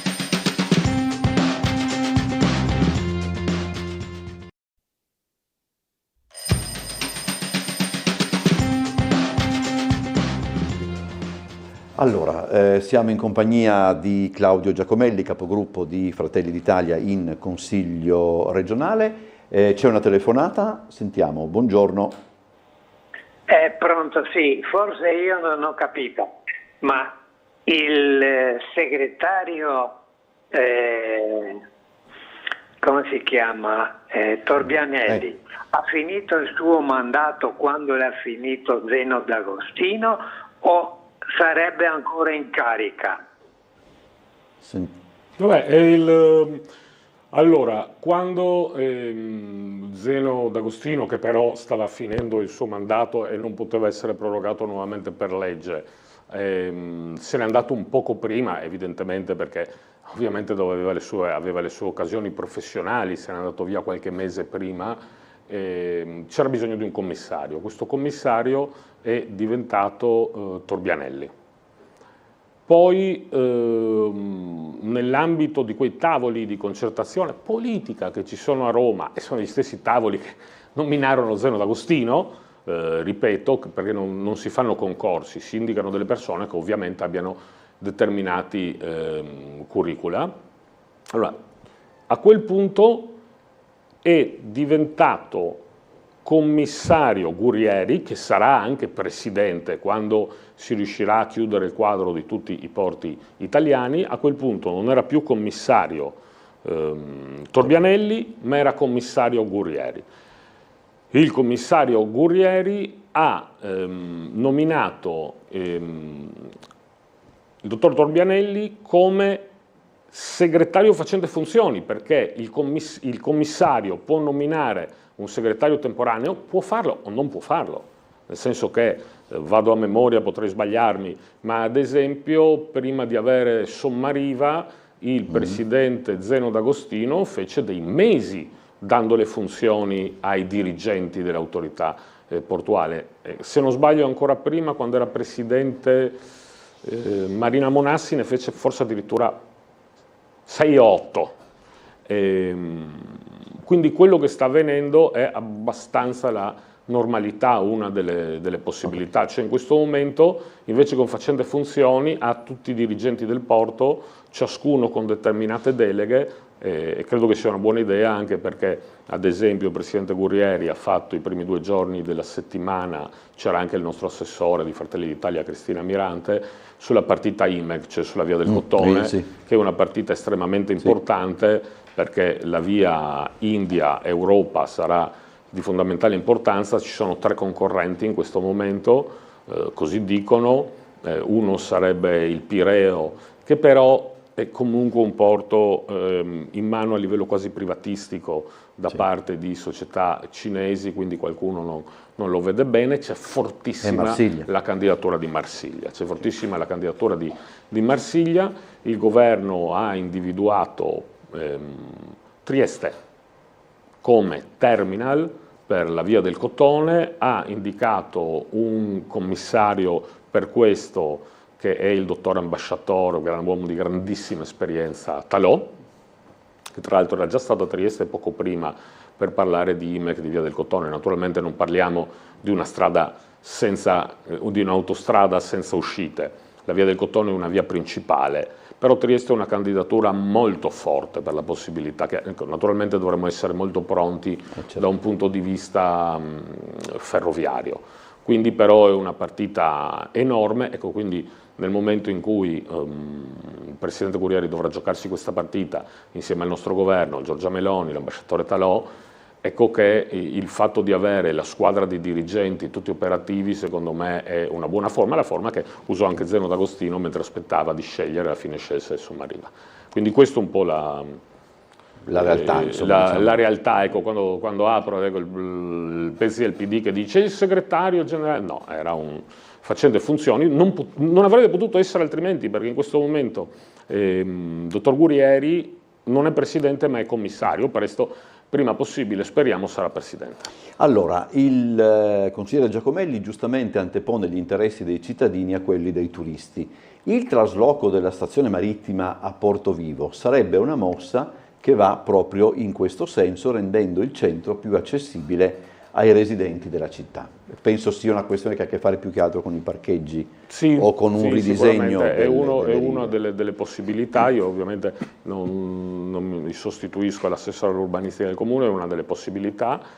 So che anche l'assessore Everest Bertoli sta lavorando su idee del project financing per ciò che riguarda i parcheggi, so che ci sta lavorando l'assessore Lodi. Io credo che questa sia la grandissima sfida del futuro di Trieste, e cioè continuare a farla sviluppare economicamente senza farle perdere ciò che la rende Trieste, che è appunto lo stile di vita.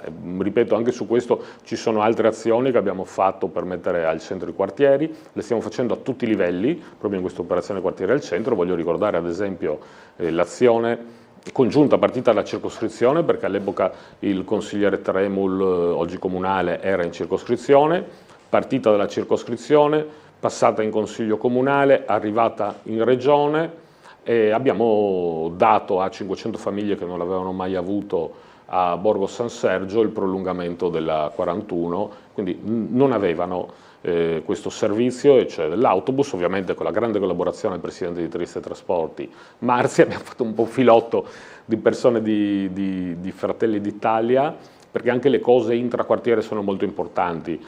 Abbiamo incontrato, non si fanno i nomi degli altri in televisione, ma insomma capiranno di chi parlo perché lo chiamano il sindaco de Borgo. La storia di Borgo San Sergio è una storia straordinaria, che ha avuto però uno sviluppo molto rapido, e da un punto di vista urbanistico, anzi dei servizi, non era sempre stato pensato guardando al futuro. E pensate che questa linea autobus, 500 famiglie che non erano toccate dalla linea autobus, quella comunità lo chiedeva dagli anni 70. Inascoltata, 50 anni dopo, devo dire, è molto complicato da un punto di vista burocratico, e quindi non pretendiamo primogeniture.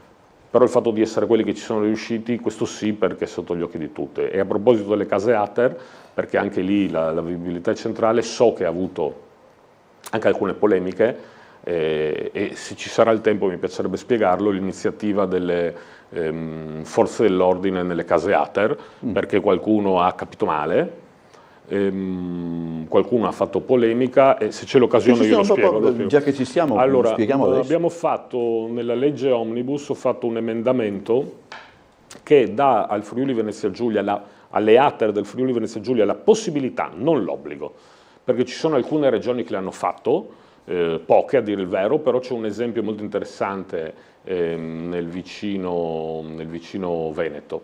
Allora, diamo la possibilità, non l'obbligo, la possibilità di destinare una quota di appartamenti ATER alle forze dell'ordine, una quota ovviamente non troppo grande, una piccola quota da destinare alle forze dell'ordine con una graduatoria separata. Lo facciamo per due motivazioni. Una, onestamente bisogna dire che le forze dell'ordine, quindi intendiamo carabinieri, finanza, polizia municipale, polizia di Stato, ecco, soprattutto in primo impegno, in primo incarico, guadagnano parecchio poco. Un ragazzo che esce dalla scuola di polizia credo che stia tra i 1.250 e i 1.300 euro. Questo che cosa significa? Significa che se vive in certe zone della Puglia, vive abbastanza bene. A Trieste, in certi paesi del Friuli anche, a Trieste sta diventando tutto carissimo, e quindi ce la dura. Se viene assegnato a Milano non può avere neanche un appartamento, non può neanche portare la moglie, figli per carità, e vive in caserma. Quindi da un lato è un riconoscimento alle nostre forze dell'ordine e ai ragazzi che decidono di indossare la divisa. Dall'altro, nelle poche esperienze che ci sono in Italia, è stato notato un grandissimo gradimento da parte degli inquilini ATER stessi. Non ci sarà la palazzina delle forze dell'ordine, abbiamo parlato con il presidente dell'ATER Mosetti, che anche su questo è stato chiarissimo, ma sparsi un appartamento per zona ATER. E cosa significa? Significa che c'è una percezione di sicurezza molto più forte, e gli inquilini, in quei pochi casi in cui in Italia è stata approvata questa misura, sono contenti di avere un vicino di casa che è un poliziotto, un finanziere, un carabiniere, un vigile. E devo dire, io, come è logico, naturalmente vivo in un condominio privato, ma se il mio vicino di casa fosse un carabiniere, io francamente sarei contento. Credo anche l'anziana che deve passare 2 giorni in ospedale, che può dire al vicino: signor Mario, la me butta un occhio lei. E poi devo dire che anche come avvocato ho avuto delle esperienze, io non mescolo volentieri politica e professione, delle esperienze in cui in condomini in cui vivevano appartenenti alle forze dell'ordine, naturalmente erano fuori servizio in quel momento, ma hanno fatto degli interventi con grande professionalità, in attesa che arrivassero le forze dell'ordine di turno, per intanto calmare la situazione. Quindi una misura anche a favore degli inquilini. Ecco, tutto questo è una delle tantissime misure che abbiamo fatto per quartieri al centro, per la mobilità dei triestini, penso. Però anche questa meriterebbe una parte, che i progetti sperimentali di trasporto marittimo, anche questo l'ho fatto in collaborazione con il capogruppo della Lega che è Monfalconese Calligaris, abbiamo finanziato progetti sperimentali aggiuntivi, quindi ad esempio il Delfino Verde non ha più una corsa singola su barcola, ma è diventato, e questo serve molto da pubblicizzare, un vero e proprio autobus del mare con molteplici corse, con molteplici fermate dal Porto Vecchio fino a Miramare, per consentire ai triestini, l'hanno preso l'altra estate 30.000 persone, o meglio 30.000 viaggiatori ci sono stati, si può fare ancora di più, siamo molto contenti per un primo anno, perché dà la possibilità di andare a barcola senza andare a intasarsi con la macchina, magari nella coda a barcola stessa, facendo un viaggio che è anche piacevole e bello, e magari anche scoprire il Porto Vecchio lato mare. Allora dice, spero che dopo Di Piazza venga candidato Giacomelli a sindaco. Una miseria. E poi, cosa viene fatto per migliorare i collegamenti ferroviari di Trieste, visto che necessitano di adeguamenti da anni?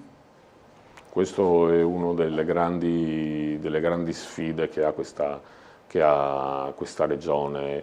Io credo che in questo caso non sia collegamento merci ma passeggeri. No, penso proprio, credo passeggeri, sì, penso di sì. Lì c'è sempre stato un problema anche per l'impatto sul Carso, quindi ci sono sempre state le due campane, migliorare i collegamenti oppure però la paura di tutelare il Carso. Credo che in questo momento il governo e i nuovi vertici di RFI stiano lavorando su un progetto che non è l'alta velocità, che evidentemente in questo momento non si riesce a far passare utilmente, ma su alcune questioni penso che nei prossimi 6 mesi avremo delle novità interessanti. Trieste ha un problema di collegamenti, ha sempre avuto un problema di collegamenti. Prima, visto che abbiamo tanto se posso breve escurso storico, spesso si guarda all'Austria, l'Austro-Ungheria e i triestini sono un sacco nostalgici, c'è chi è nostalgico della monarchia, chi è nostalgico del TLT, chi è nostalgico dell'Austria, chi è nostalgico... No, il patriarcato dell'Aquileia è un po' più difficile, ecco. Però pensate che la cosa pazzesca è che nel 1913, questo mi aveva molto colpito, che è stato l'ultimo anno di pace per l'impero austro-ungarico, Trieste in quel momento era un porto discendente, cioè aveva una crescita relativa molto più bassa degli altri. Pensate, nel 1913 il tonnellaggio di Trieste era la metà di quello di Genova ed era un 20° del sistema Amburgo-Brema. Quindi 1913 era un momento difficile per il porto di Trieste, cresceva un poco, Fiume era arrivata, a proposito di una concorrenza potenziale futura, a 2/3 del tonnellaggio del porto di Trieste. Qual era il problema? Che dopo l'apertura del canale di Suez avevamo perso, almeno così diceva il consigliere imperiale di Vienna a Trieste, avevamo perso la corsa alle ferrovie. Noi avevamo la vecchia ferrovia del Sömmerung, mentre la Confederazione Germanica aveva fatto un sistema di ferrovie tedesco, teutonico. Ecco, e quindi da allora, parliamo del 1913, il problema delle ferrovie. Devo dire che sotto il presidente Zeno D'Agostino si è fatto moltissimo da un punto di vista delle ferrovie, però anche questo è importante, e poi non dimentichiamoci i collegamenti aerei.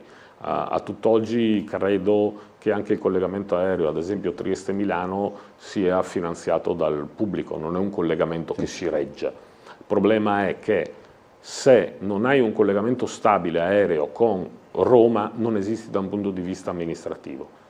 Se non hai un collegamento stabile con Milano, non esisti da un punto di vista finanziario. E pensate che c'è stato un periodo, e sappiamo quanto sono importanti ad esempio istituzioni come le assicurazioni generali, la loro sede legale a Trieste, se cambiasse sede legale dobbiamo chiudere 2 o 3 ospedali in regione, per dire, ma anche tutti i lavoratori che c'è stato un periodo, quindi trattenere la sede legale a Trieste deve essere una priorità fondamentale. C'è stato un periodo in cui il personale generale per andare a Milano, e sappiamo quanto è importante in quel mondo lì, doveva volare su Lubiana. E lì c'è stato il momento dell'intervento pubblico per sostenere i collegamenti con Milano, però è molto importante, e credo che in questi casi l'investimento pubblico sia ripagato, da un lato per quello che diceva il telespettatore che ci ha scritto dalla vita, perché ripeto, i collegamenti se sei tagliato fuori, dall'altro i collegamenti sono fondamentali, persone, movimentazione di persone per trattenere le nostre grandi istituzioni del terziario che abbiamo a Trieste e merci ovviamente per giocarci questa sfida del porto di Trieste, che ha avuto dei picchi straordinari, soprattutto nel primo mandato del Presidente D'Agostino, ma che adesso dovrà scontare delle difficoltà.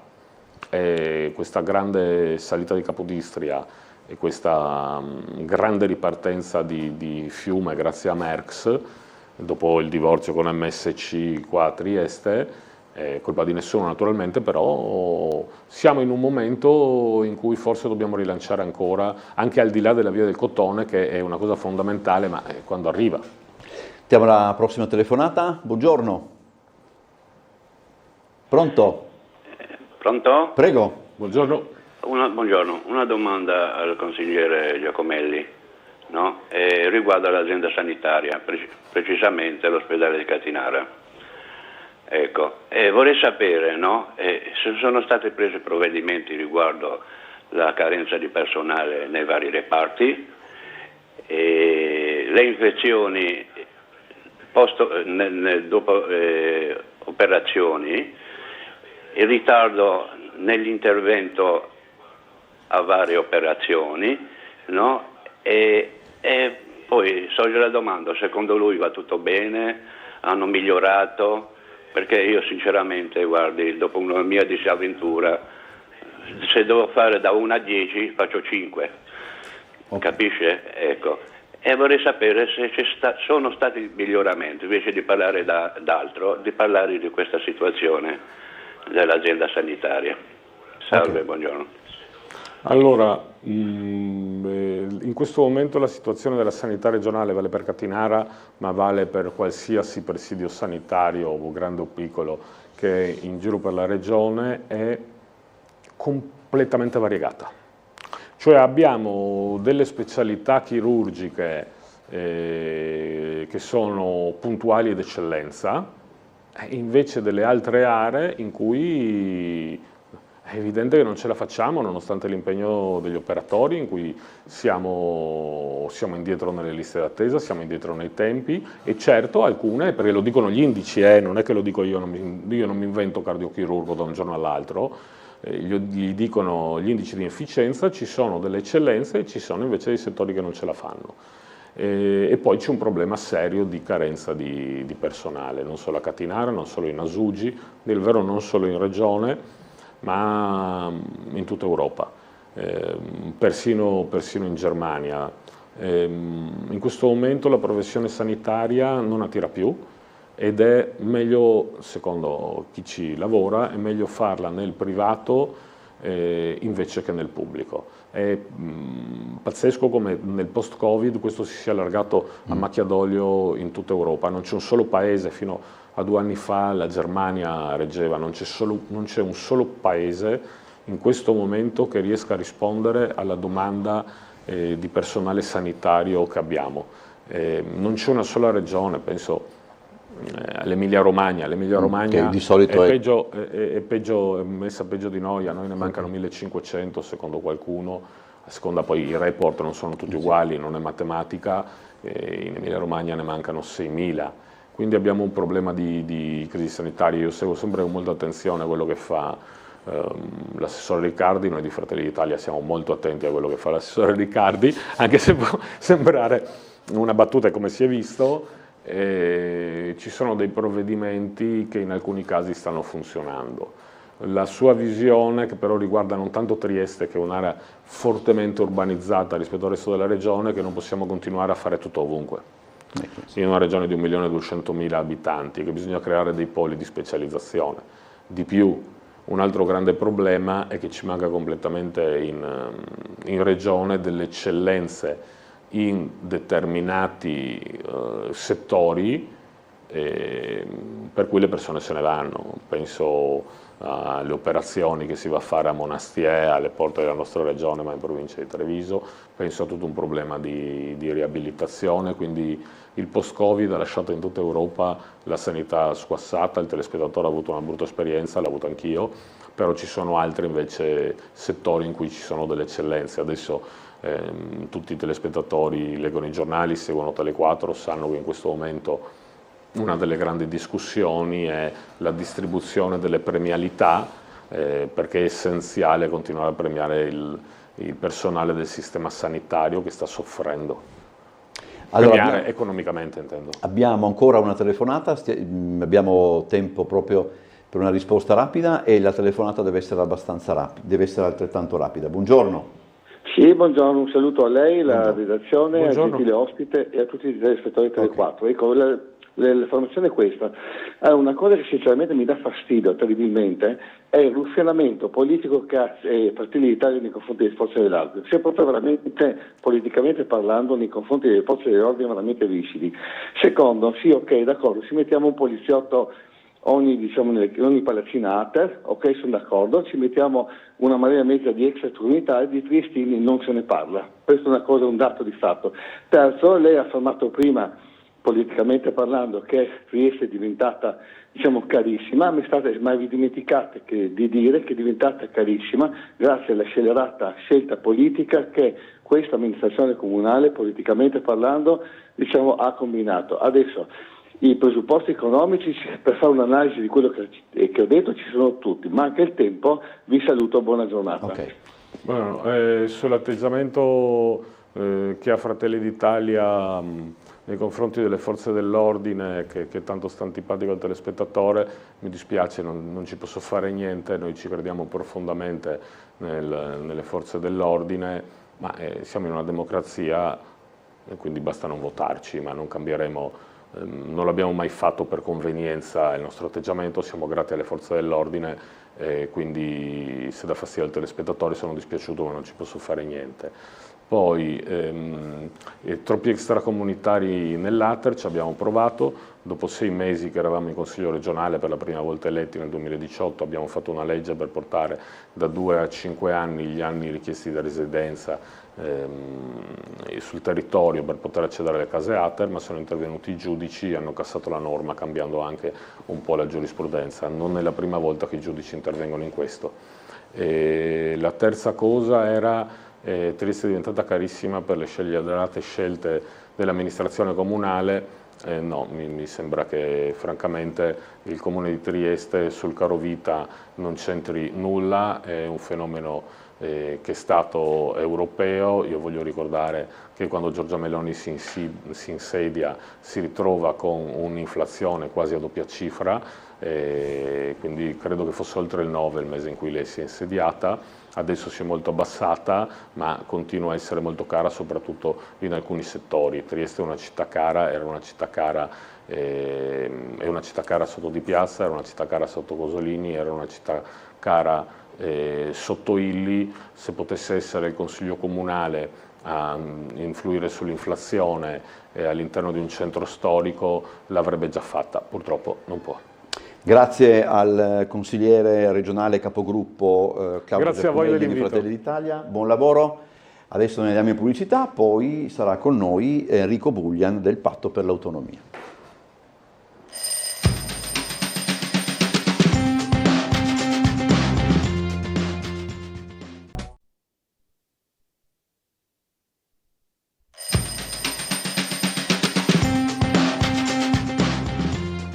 Allora, rientriamo in studio, secondo ospite assieme a noi, Enrico Bullian, consigliere regionale Civica FVG, Patto per l'Autonomia. Grazie per essere tornato nei nostri studi. Grazie a voi e buongiorno. Intanto io ricordo ai nostri telespettatori, giova farlo, che è in atto uno sciopero regionale del trasporto pubblico locale e potrebbero esserci dei problemi per quanto riguarda anche Trieste, perché i collegamenti sono garantiti nelle fasce dalle 6 alle 9 e dalle 13 alle 16, ma al di fuori di queste fasce non c'è la garanzia, e poi però i collegamenti marittimi saranno invece regolari. Allora, Consiglio regionale, è un periodo di grandi lavori per il Consiglio regionale, più che altro penso che vi preparate alla variazione di bilancio più che un momento tranquillo.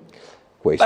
Allora, dipende i punti di vista. Sicuramente da un punto di vista legislativo e per le ricadute che avranno le scelte della legge di assestamento, luglio sarà un periodo da quel punto di vista più caldo, dal momento che anche quest'anno si presenterà euro più euro meno il miliardo, no? nella manovra, quindi un'ennesima manovra molto sostanziosa, dove chiaramente ci sarà, come dire, da lavorare per i consiglieri regionali e quindi quella sarà una fase particolarmente importante. Dopodiché abbiamo adesso una sessione a metà settimana che riguarda invece quella fantomatica crisi tutta interna al centrodestra, che è stata rapidamente aperta e altrettanto rapidamente si vorrebbe chiudere, ma dove qualche granellino nell'ingranaggio sicuramente è entrato. La crisi era in qualche modo come un fiume carsico, no? Che insomma emergeva di tanto in tanto qualche attrito fra Fratelli d'Italia e Lega in particolare. Adesso possiamo dire che c'è qualche problemino in più all'interno della maggioranza. Sicuramente sul tema del terzo mandato, ma altrettanto sicuramente le risposte che ci sono state da parte di Fratelli d'Italia a partire dai ministri, quindi sulla tematica centrale della sanità, non si sono fatte attendere. Adesso sembrerebbe che venga derubricata con una mozione sulla quale si presume il Presidente della Regione porrà la questione di governo, cioè una sorta di mozione di fiducia. Sì. Okay. E questo lo sapremo il 25 giugno. Se così sarà e non sarà una mozione generale generica, la votazione avverrà il 1° di luglio, perché devono trascorrere almeno 3 giorni, insomma. E quindi in quest'arco, questa settimana, diciamo, verrà chiusa formalmente la crisi. Quello che possiamo dire è che per una questione molto personale, cioè legata al terzo mandato di Fedriga e di qualche altro, se vogliamo, presidente di regione in giro per l'Italia, abbiamo congelato per diversi mesi il dibattito nazionale e anche regionale. Io credo che il centrodestra e il Presidente ne escano comunque indeboliti, perché questi attriti continui, come possiamo vedere, hanno a cascata ricadute su tutta una serie di altri settori. Il caso del porto, di cui presumo abbiate parlato anche col collega che mi ha preceduto, è lampante, quindi nomine a livello nazionale bloccate delle autorità portuali. Il ministro leghista Salvini forza nominando commissari i candidati presidente, che a sua volta scelgono un segretario generale, che poi viene messo in discussione perché Fratelli d'Italia dice non c'è l'accordo fra alleati e quel posto spetta a noi. È dura governare così nel medio periodo, no? Magari si può raffazzonare una scelta nel breve periodo e si mette una pezza, ma nel medio-lungo periodo credo si creino le condizioni per combinare qualche malanno. Ecco. Lei ha accennato, forse magari ho colto più io, ma insomma l'idea, lei diceva, era una maggioranza che sembrava granitica. Sì. Però è bastato appunto qualche piccolo sassolino eccetera che ha come dire, inceppato il meccanismo. Lo sospettavate voi che si potesse arrivare, non dico ad una sorta di rederazione, perché forse non è così, però che si arrivasse appunto a questi problemi? Lo avevate in qualche modo intuito o ha tutto sommato sorpreso anche voi? Si sa che nella storia ci sono sempre, nelle fasi di maggior consenso, poi inizia una discesa. È difficile cogliere il momento esatto. Io credo che non siamo ancora alla resa dei conti finali, ecco, se mi si chiede questo, e credo che verrà superata la crisi da un punto di vista formale dentro il Consiglio regionale, anche perché, lo ricordo, la crisi è stata tutta gestita mediaticamente dal presidente della regione e dagli altri attori, perché gli assessori non hanno mai, i 7 assessori, tra virgolette, fedeli a Federica, non hanno mai rassegnato formalmente le dimissioni. Hanno solo annunciato sulla stampa una disponibilità a rimettere le deleghe in mano al Presidente, che è cosa ben diversa dal rassegnare formalmente le dimissioni e aprire una crisi vera e propria se 7 su 10 degli assessori, cioè tutti meno quelli di Fratelli d'Italia, fanno una cosa del genere. Viceversa, le questioni che ha sollevato in risposta sostanzialmente Fratelli d'Italia, perché Federica può dire finché vuole che la crisi non è legata al suo destino e quindi al terzo mandato. Fratelli d'Italia ha sollevato le questioni della sanità in una maniera così mediaticamente rilevante solo dopo, come risposta, se vogliamo, alle tra virgolette forzature sul terzo mandato, sulla ostinata richiesta di terzo mandato. Io la penso un po' come Gasparri a riguardo, cioè Zaia e Federica hanno le porte del mondo spalancate, incapponirsi su questa tematica del terzo mandato, che poi va a scardinare, se vogliamo, anche modalità con le quali funziona il nostro ordinamento, credo sia una forzatura notevole, no, del sistema e insomma peraltro non giustificata, perché comunque hanno anche altre possibilità, ovviamente terminati i loro mandati. E considerato anche che dove ci sono stati in passato presidenti di regione che hanno governato per più di 2 mandati, non è finita benissimo, no? Ecco, la questione del terzo mandato. Posto che non è necessario che uno si faccia un'idea, io ho un po' di difficoltà a scegliere se fra sì e no, perché da un lato potrei anche dire, 10 anni sono sufficienti anche per lasciare il segno. Sì. Forse è più facile questo tipo di discorso parlando di un sindaco che non di un presidente di regione, ma insomma, quello che io mi chiedo con una certa insistenza, e i miei colleghi in redazione sono stanchi di questa riflessione che io faccio, ma la faccio a loro, non l'ho mai fatta prima d'ora, se non rarissime volte, può darsi il caso che un amministratore pubblico, sapendo che non può candidarsi per la terza volta, arrivato ad un certo punto del secondo mandato, voglio dire, tiri i remi in barca o che ne so, ma sappia che di più non può fare o di più non riesce a fare e un pochettino si sieda. Non riesco, devo dire la verità, non riesco a decidermi fra queste due opzioni. Però se poi mettessimo un ipotetico sbarramento al terzo mandato, si avrà la stessa problematica sul mandato successivo. Io ritengo che i legislatori, gli amministratori siano in una condizione molto diversa rispetto al presidente di una regione, perché è una carica ad elezione diretta che concentra un potere infinitamente superiore a quello di, noi diciamo 48 consiglieri regionali, ma in Parlamento, se volessimo andare a un livello più alto, la differenza fra il Presidente o la Presidente del Consiglio e la miriade di parlamentari, insomma, è facilmente percepibile da chiunque, no? E quindi è quell'incarico di vertice di governo che rende quell'incarico particolarmente bisognoso di avere un limite, perché quando si parla di incrostazioni di potere potenziali, cioè non è un'affermazione così teorica, no? Se pensiamo che anche nella patria della democrazia c'è il limite ai 2 mandati del Presidente degli Stati Uniti d'America, insomma a cascata possiamo agevolarci qualche ragionamento.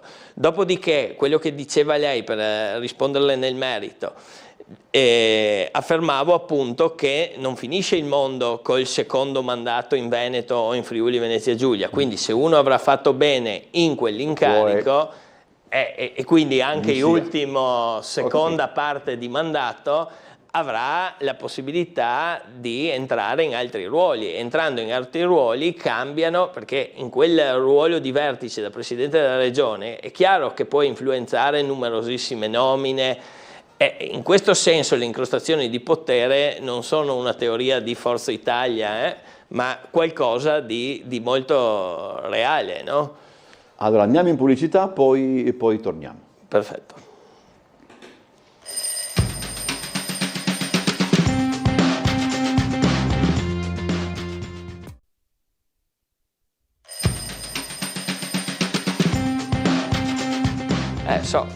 Allora, ancora in compagnia di Enrico Bullian, consigliere regionale di Civica Friuli Venezia Giulia, Patto per l'Autonomia. Allora,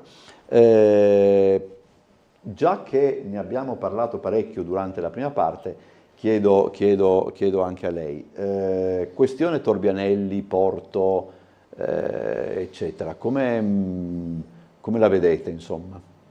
Molti sostengono che c'è appunto un'ingerenza nemmeno tanto mascherata di Fratelli d'Italia. Ma la lettura che ne diamo è in continuità con la tematica del terzo mandato, una lotta di potere interno al centrodestra che in questo caso riguarda anche in maniera puntuale la spartizione dei posti dentro le autorità portuali a livello nazionale e quindi con ricadute anche sul nostro scalo giuliano, che ha una valenza insomma, che va ben oltre la città di Trieste in senso stretto, con Monfalcone, la collaborazione eccetera. E quindi noi stiamo creando le premesse, cioè non noi, ma insomma la maggioranza di destra-centro sta creando le premesse per una nuova stagione di antipolitica. Io di questo sono abbastanza convinto, perché con tutte le pecche che il centro-sinistra può avere, per esempio sulla tematica della portualità, ricordiamo che la fase d'Agostino è stata aperta con insomma, il centro-sinistra, ma sono state premiati il merito e lasciata l'autonomia gestionale. Poi quella fase di fatto adesso si interrompe con chi? Nel momento in cui insomma, tutti i pianeti sono allineati nel destra-centro. Che poi questo destra-centro sia molto litigioso all'interno lo vediamo da queste ricadute. Io credo che se si arriva perfino a lotizzare il ruolo di segretario generale, perché la presidenza ha una funzione anche più così generale e deve saper cogliere, come dire, gli indirizzi politici che esistono, ma anche il segretario generale, la questione comincia a divenire molto pesante e spero che i cittadini se ne rendano conto fino in fondo. Ecco. Allora, per fermare il degrado, qui invece cambiamo argomento, si torna a parlare di immigrazione. Per fermare il degrado bisogna rimpatriare tutti quelli che sono sbarcati negli ultimi 20 anni, ma siccome non è possibile, per la gioia della sinistra e dei suoi elettori ci teniamo il degrado? Punto di domanda. Ribalterei la domanda. Per la gioia della destra, che cosa propone il nostro telespettatore? Nel senso che la destra il destra-centro, chiamiamolo così, come dicevo prima, sta governando ai vari livelli, da 3 anni a livello nazionale, da 7 anni a livello regionale. Quanti hanno rimpatriato? E cominciamo a dare qualche numero, no? Noi sappiamo che gli stranieri in Italia sono 5 milioni, mezzo milione si stimano gli irregolari, che magari il telespettatore e altri chiamano genericamente clandestini, dopodiché quanti si rimpatriano ogni anno? Circa 3.000, stando all'ultima relazione che è stata fatta in Parlamento. E questi sono i dati dei loro governi, sui vari piani istituzionali, ai vari livelli.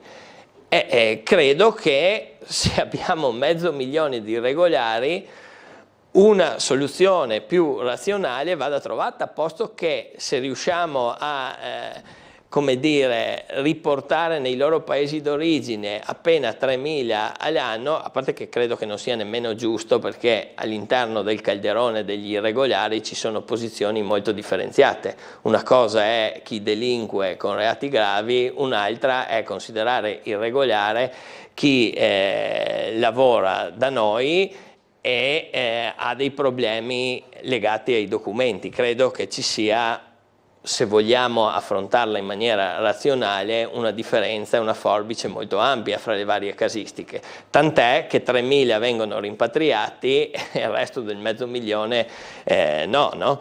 E quindi avrebbe senso portare a una regolarizzazione, anche perché poi dovremmo rispondere a una domanda fondamentale: come sta andando la nostra economia nel momento in cui abbiamo una glaciazione demografica?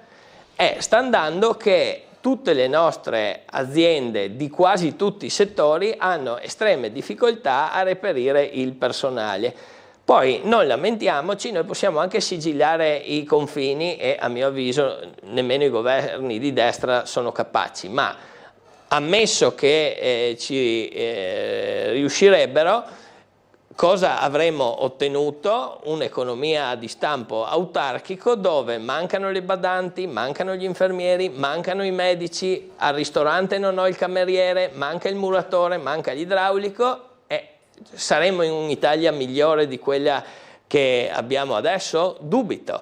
E quindi ci si deve, per chi non la vede al mio modo, rassegnare all'idea che le migrazioni vanno gestite meglio di come stiamo facendo, sì, meglio, ma contrapporci alle comunità di stranieri che vivono e lavorano in Italia non ha alcun senso, perché crea delle difficoltà nella coesione sociale che non produce un'utilità per la società in generale. Quindi possiamo rassegnarci a una miglior convivenza, se non vogliamo parlare di integrazione, come invece penso sia meglio per noi. Comunque già arrivare a una miglior convivenza è un passo in avanti rispetto alla situazione attuale. Allora, qui invece c'è questa mail, la faccio un po' più breve di quello che è. Dice: alcune regioni italiane si sono espresse ufficialmente nei confronti di Israele per quanto riguarda quello che sta succedendo, perché la nostra no? In realtà noi abbiamo già approvato una mozione appena era iniziata la guerra su Gaza, e adesso proprio nel Consiglio del 20, sono 2 giorni in fila, 25-26, nel 26 è prevista una mozione da parte dell'opposizione, quindi presentata dall'opposizione, sulla questione palestinese, il riconoscimento di 2 popoli, 2 stati, eccetera. Quindi credo andasse in questa direzione. Dopodiché non so cosa farà la maggioranza, quindi noi l'abbiamo presentata e storicamente in questo almeno ultimo periodo il presidente della regione è stato su posizioni che a me paiono molto filo-israeliane nel modo in cui insomma anche a memoria, si è espresso. Sì.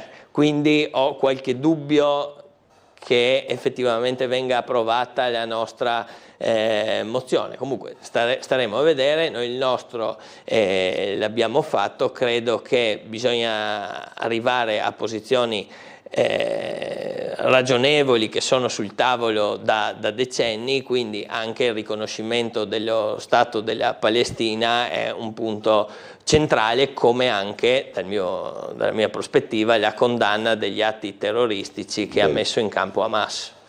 Ma c'è un pronunciamento, mettiamola così, ufficiale da parte della regione? Che significato poi avrebbe? Posto che la regione non fa la politica estera italiana, avrebbe un significato, forse dire simbolico è riduttivo, ma come presa di posizione comunque di una regione importante del nord-est, di una regione dove anche il presidente di quella regione è presidente della conferenza Stato-Regioni, insomma si potrebbe mettere in campo un meccanismo. Sarebbe troppo facile dire che auspicheremo che un nostro posizionamento possa risolvere la questione medio orientale. Sappiamo tutti che non è così, che è una situazione drammatica da perlomeno decenni, e che l'escalation però degli ultimi 2 anni, con l'ulteriore escalation legata alla guerra in Iran, è di un drammatico incredibile. Adesso di recente sono stato a chiudere alla giornata di chiusura del Festival di giornalismo, che è un unicum fra l'altro a livello perlomeno regionale, a Ronchi dei Legionari, e il premio è stato proprio riconosciuto a un giornalista palestinese a nome di tutti quei giornalisti che vanno a Gaza a raccontare la guerra, e il dato è impressionante perché sono morti oltre 200 giornalisti, oltre a decine di migliaia di persone, bambini, anziani, tutto quello che diciamo proprio quei giornalisti hanno riportato e raccontato e quindi reso noto all'opinione pubblica. Però già il dato su una striscia veramente ridotta di territorio, oltre 200 giornalisti massacrati, è un dato impressionante, sì, oggettivamente. Allora, facciamo così, prima di affrontare, di tornare a parlare di un altro argomento, andiamo in pubblicità, così non dobbiamo interromperci, e quindi ci vediamo fra qualche minuto.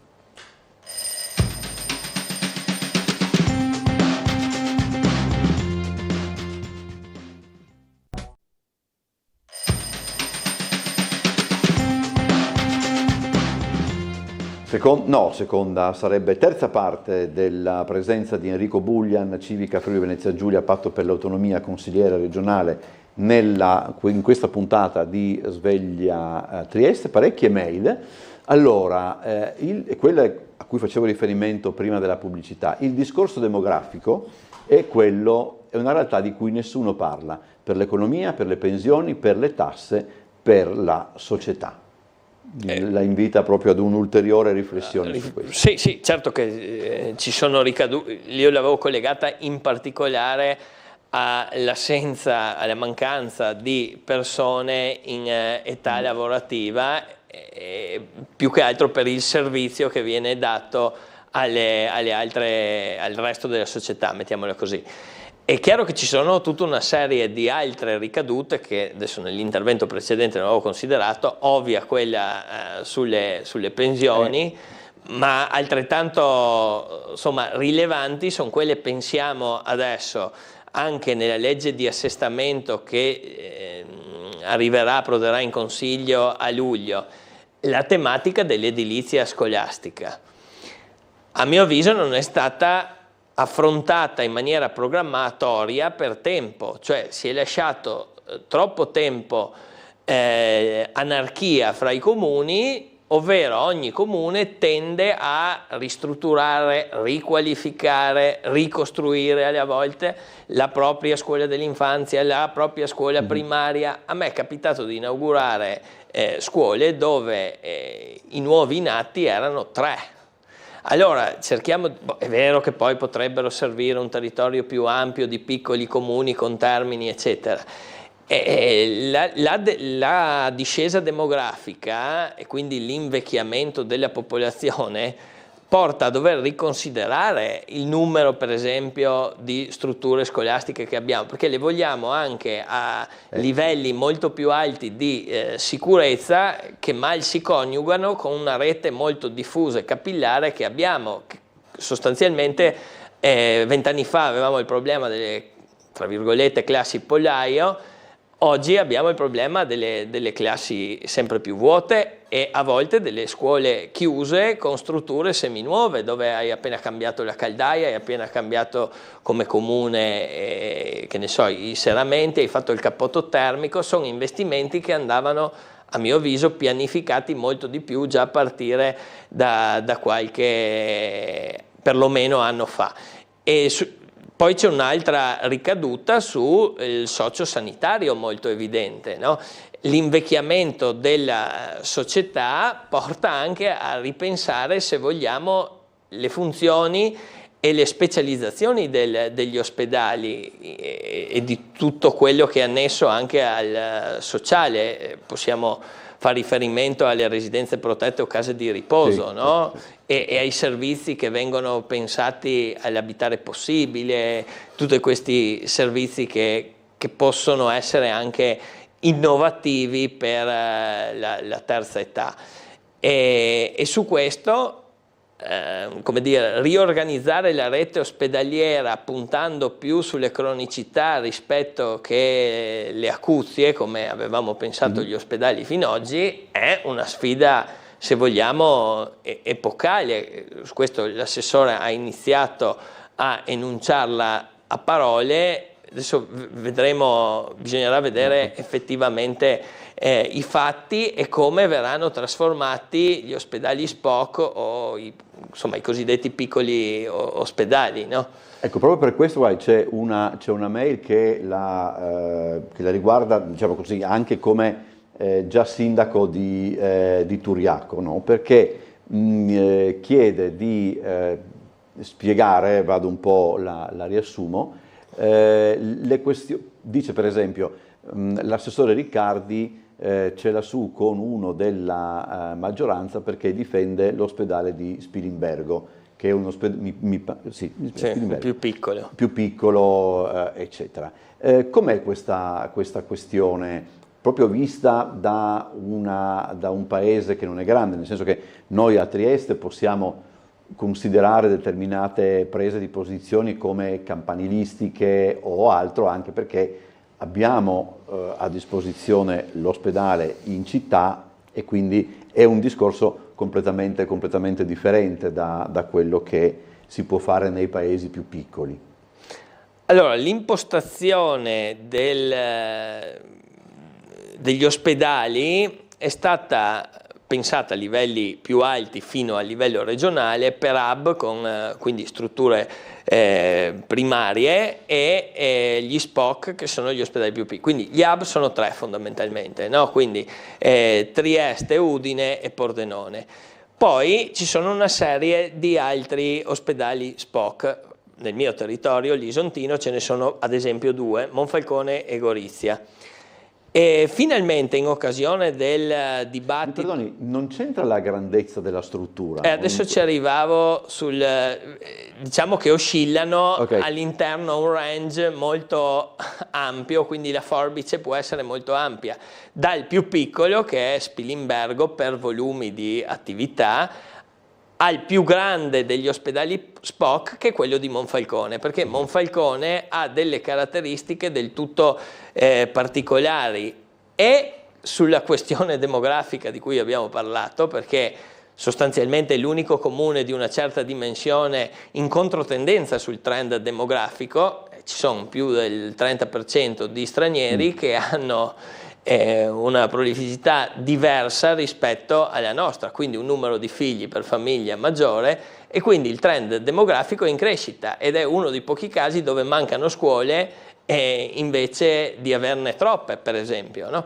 E in più su Monfalcone ruota gran parte dell'economia da un punto di vista in particolare del manifatturiero. Sappiamo tutti, città dei cantieri come nota, poi è ovvio che non sia solo quello, ma la cantieristica ha un ruolo determinante e quindi lì ruota un mondo dell'appalto che è un mondo nel mondo e ci sono moltissimi lavoratori, artigiani, eccetera eccetera. Questo significa che l'ospedale di Monfalcone ha 44.000-45.000 accessi al pronto soccorso ogni anno, mentre la media di tutti gli altri ospedali è sotto i 30.000, tutti gli altri ospedali SPOC sto parlando, no? E queste sono le dinamiche. Di questa struttura per volumi degli ospedali possiamo dire che all'ultimo posto fra virgolette ovviamente ultimo posto, c'è Spilimbergo, che è un ospedale piuttosto ridotto per volumi. Poi io la situazione specifica di Spilimbergo non la conosco e non so nemmeno esattamente il riferimento fra l'assessore Riccardi con chi ce l'ha rispetto al suo consigliere di maggioranza. Questo sinceramente non so questa dialettica interna, ecco. E so che soprattutto gli ospedali con volumi più ridotti sono in estrema difficoltà, e proprio lì le esternalizzazioni e quindi la copertura del servizio sanitario avviene sempre di più con personale privato esterno che opera a supporto del sistema sanitario regionale. Quindi c'è anche quella tematica lì. Sappiamo che addirittura parti rilevanti del pronto soccorso sono state esternalizzate, quindi la criticità sicuramente esiste. Quello che a mio avviso un assessore regionale alla sanità e alla salute che è in carica da 7 anni dovrebbe con ogni urgenza fare, come ha fatto ad esempio per il piano della rete oncologica, dove ha presentato attraverso dei dirigenti che ha incaricato di redigere quel piano, con una visione organica e un'impostazione regionale, quelle che erano le intenzioni dell'amministrazione per rivedere la rete oncologica regionale. Stessa cosa andrebbe mutuata in grande su tutta la rete ospedaliera, perché non può ridurre la revisione della rete ospedaliera, che tutti dicono essere necessaria, alla rete oncologica, che è un tassello di quella rete più complessiva. Quindi, a distanza dalle grandi riforme sulla sanità che in Regione sono state compiute negli anni 90 e che ci hanno portato a essere ai vertici della sanità nazionale, vertici che abbiamo perso perché ora siamo su livelli medi all'interno della sanità, della classifica delle regioni su scala nazionale. Chiaro che essere su indici medi è meglio che essere in fondo alla classifica, ma partivamo molto, molto alti, no? Come eccellenze, quindi noi vorremmo tornare a essere delle eccellenze. Quindi quando Riccardi dice specializziamo gli ospedali SPOC, bene, però bisogna declinare cosa significa nel concreto, che funzioni, che reparti portiamo a Monfalcone, quali a Gorizia e così a Spilimbergo. Cioè deve esserci chiarezza almeno nell'esposizione di un piano organico regionale, perché altrimenti si opera a spizzico e bocconi, no? Se così possiamo dirlo, come è capitato sui punti nascita. A volte attuando in tutto il Pordenonese rimane un unico punto nascita, e nella provincia di Udine ce ne sono ancora 4, di cui 2 in deroga della deroga, perché siamo sotto la soglia dei 500 parti, perché dovrebbero essere almeno 1000, che noi abbiamo già derogato a almeno 500. Adesso chiediamo al Ministero della Salute la possibilità di tenere aperta il punto nascita di Latisana e di Tolmezzo. Se su Tolmezzo possiamo capire per l'area montana, sulla Tisana molto meno, insomma, no? E allora se i valori soglia valgono tendenzialmente sempre, un ragionamento organico e complessivo per tutta la regione è necessario, e questo secondo me è l'urgenza che dovrebbe portare avanti un assessore alla salute che è in carica da 7 anni e che è in una condizione ideale, perché ci sono anche risorse che possono accompagnare la riforma che non in ogni epoca storica ovviamente abbiamo avuto a disposizione. Allora, dice quest'altra mail: è più comodo cercare dipendenti tra gli stranieri a 4 euro l'ora piuttosto che oppure offrire agli italiani lo stesso importo con contratti da povertà. Che la politica imponga contratti a livello Germania, Austria, Francia come stipendi, e vedremo che gli italiani torneranno a rispondere alla carenza di personale. Per ora tutti questi disoccupati sono forza lavoro nero o assistenziale con i vari contributi di Stato.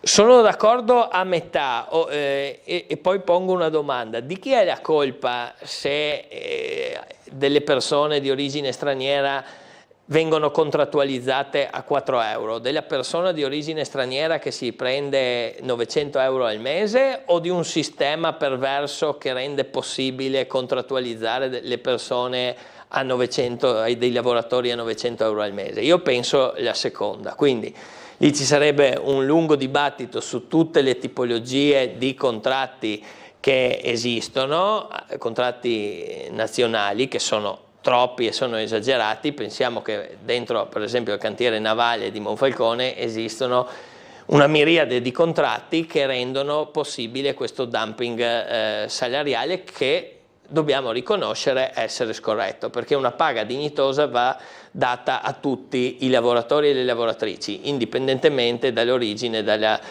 provenienza, e questo è il primo punto.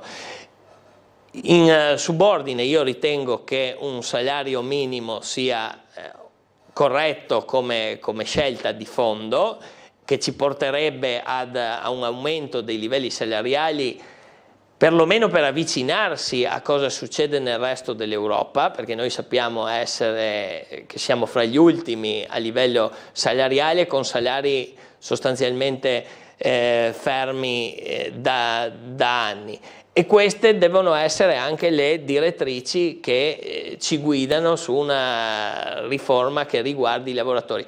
Sul tema della disoccupazione invece non sono d'accordo, nel senso che penso che la disoccupazione in Italia sostanzialmente, adesso forzo un po' i termini, non esista.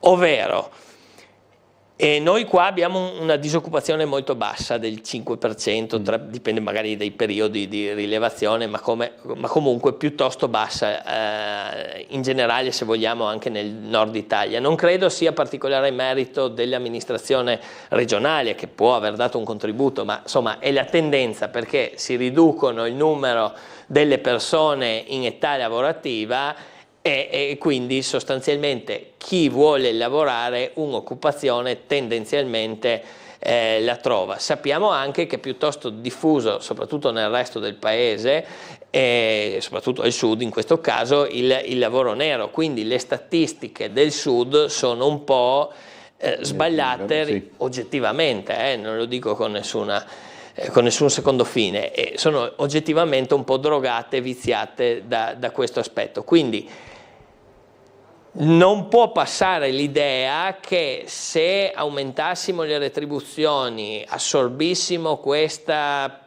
piccola quota di disoccupazione residuale, risolveremmo così i problemi dei comparti produttivi che necessitano di manodopera anche esterna.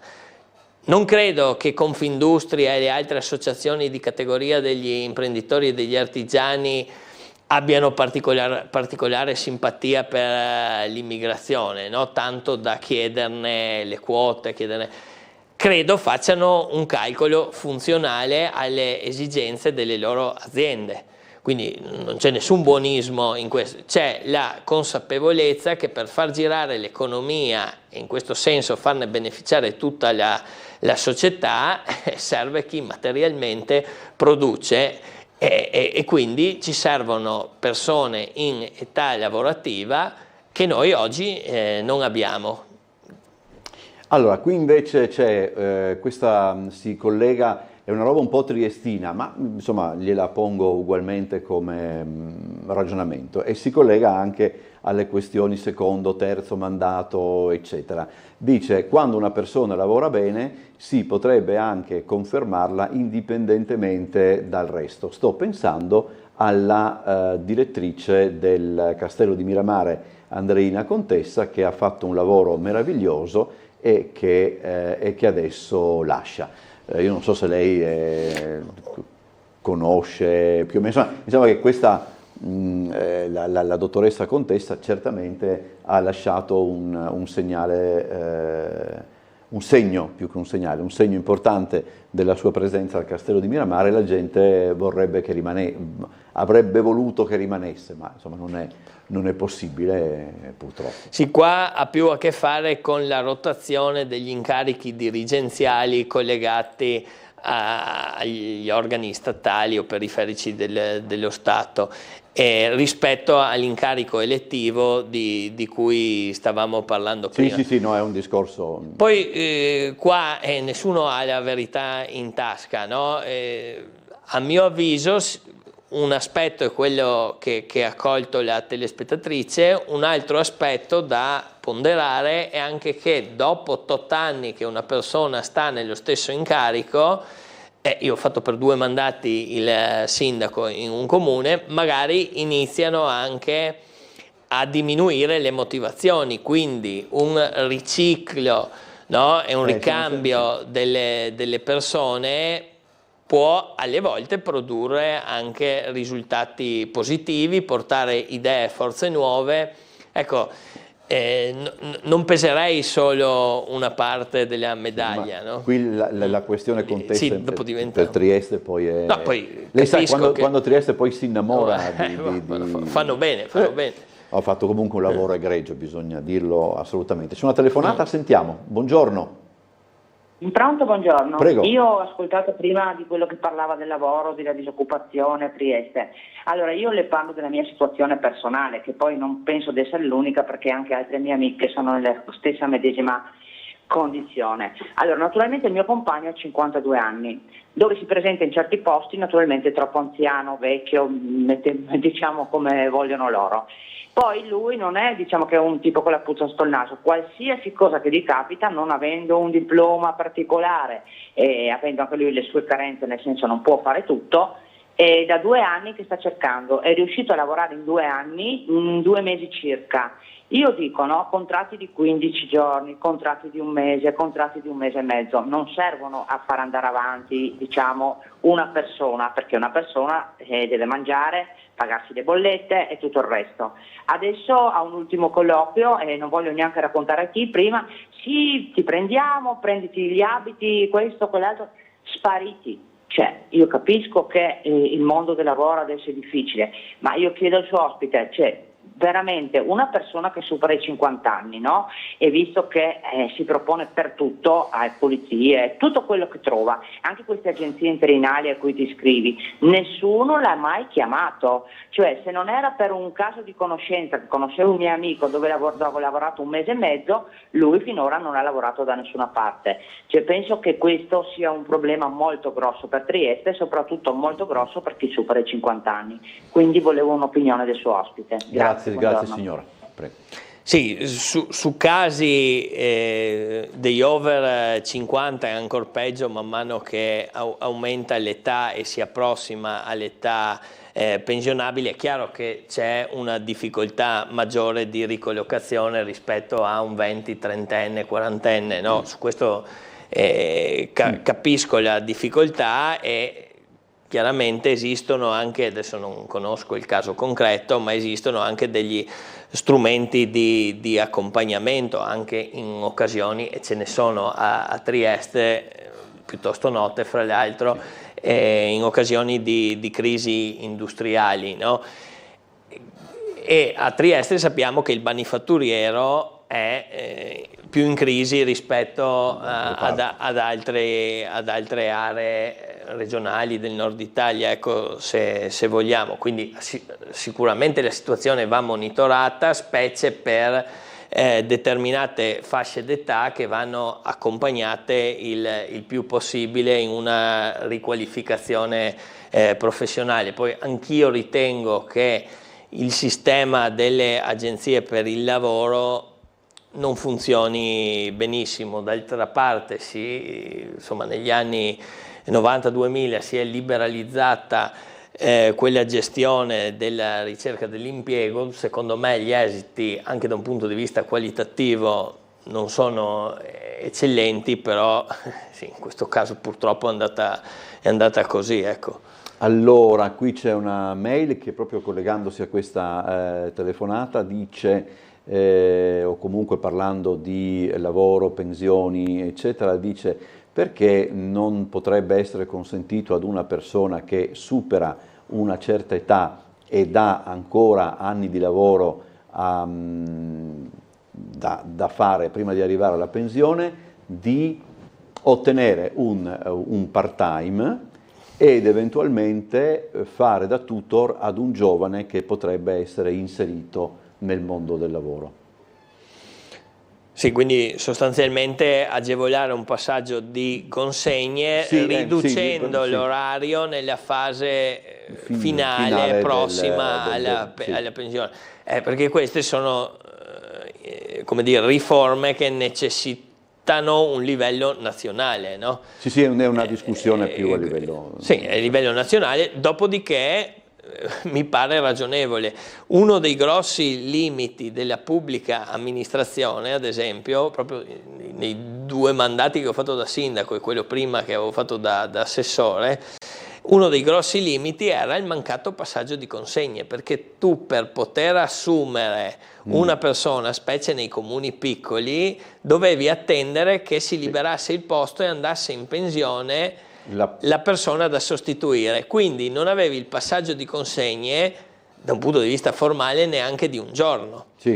Poi è vero che nel piccolo, insomma, spesso si riesce a chiedere all'uscente fammi un accompagnamento informale o all'entrante vienimi qualche giorno. Però sono cose che non sono minimamente codificate, insomma, spero di non essere... ecco. Però questa è la situazione e nel pubblico produce danni enormi questa cosa qua, perché non so, quando cambiava il responsabile dei servizi finanziari piuttosto che del responsabile dell'ufficio tecnico, che non avevi e non sapevi neanche dove era l'archivio delle pratiche o come insomma entrare nei vari portali, si rischia di paralizzare un piccolo comune dove ci sono 1, 2, 3 persone massimo per ufficio. E poi ovviamente la telespettatrice si riferiva presumibilmente e più in generale alle imprese private. Sì, o in genere adesso. Però vi segnalavo questa ricaduta molto negativa del mancato passaggio di consegne, in particolare sul pubblico. Abbiamo ancora 2 minuti, a questo punto le faccio io una domanda conclusiva, è proprio per mia curiosità, non so, conosce la questione Cabinovia, se la conosce, la appassiona o... Ma chiaramente altri colleghi triestini, Massolino, Russo, Cosolini l'hanno seguita sicuramente meglio di me nell'ottica un po' generale che abbiamo come centrosinistra di critica profonda rispetto all'opera. Crediamo che siano decine di milioni di euro che potevano essere investite diversamente, a parte che non c'è ancora molta chiarezza sul finanziamento, se, come, quando arriverà e su qual è la copertura complessiva dell'opera. Comunque sono fondi pubblici che vanno a incidere nella spesa generale, poi si sommeranno a queste spese per l'investimento quelle di gestione, manutenzione, eccetera, eccetera.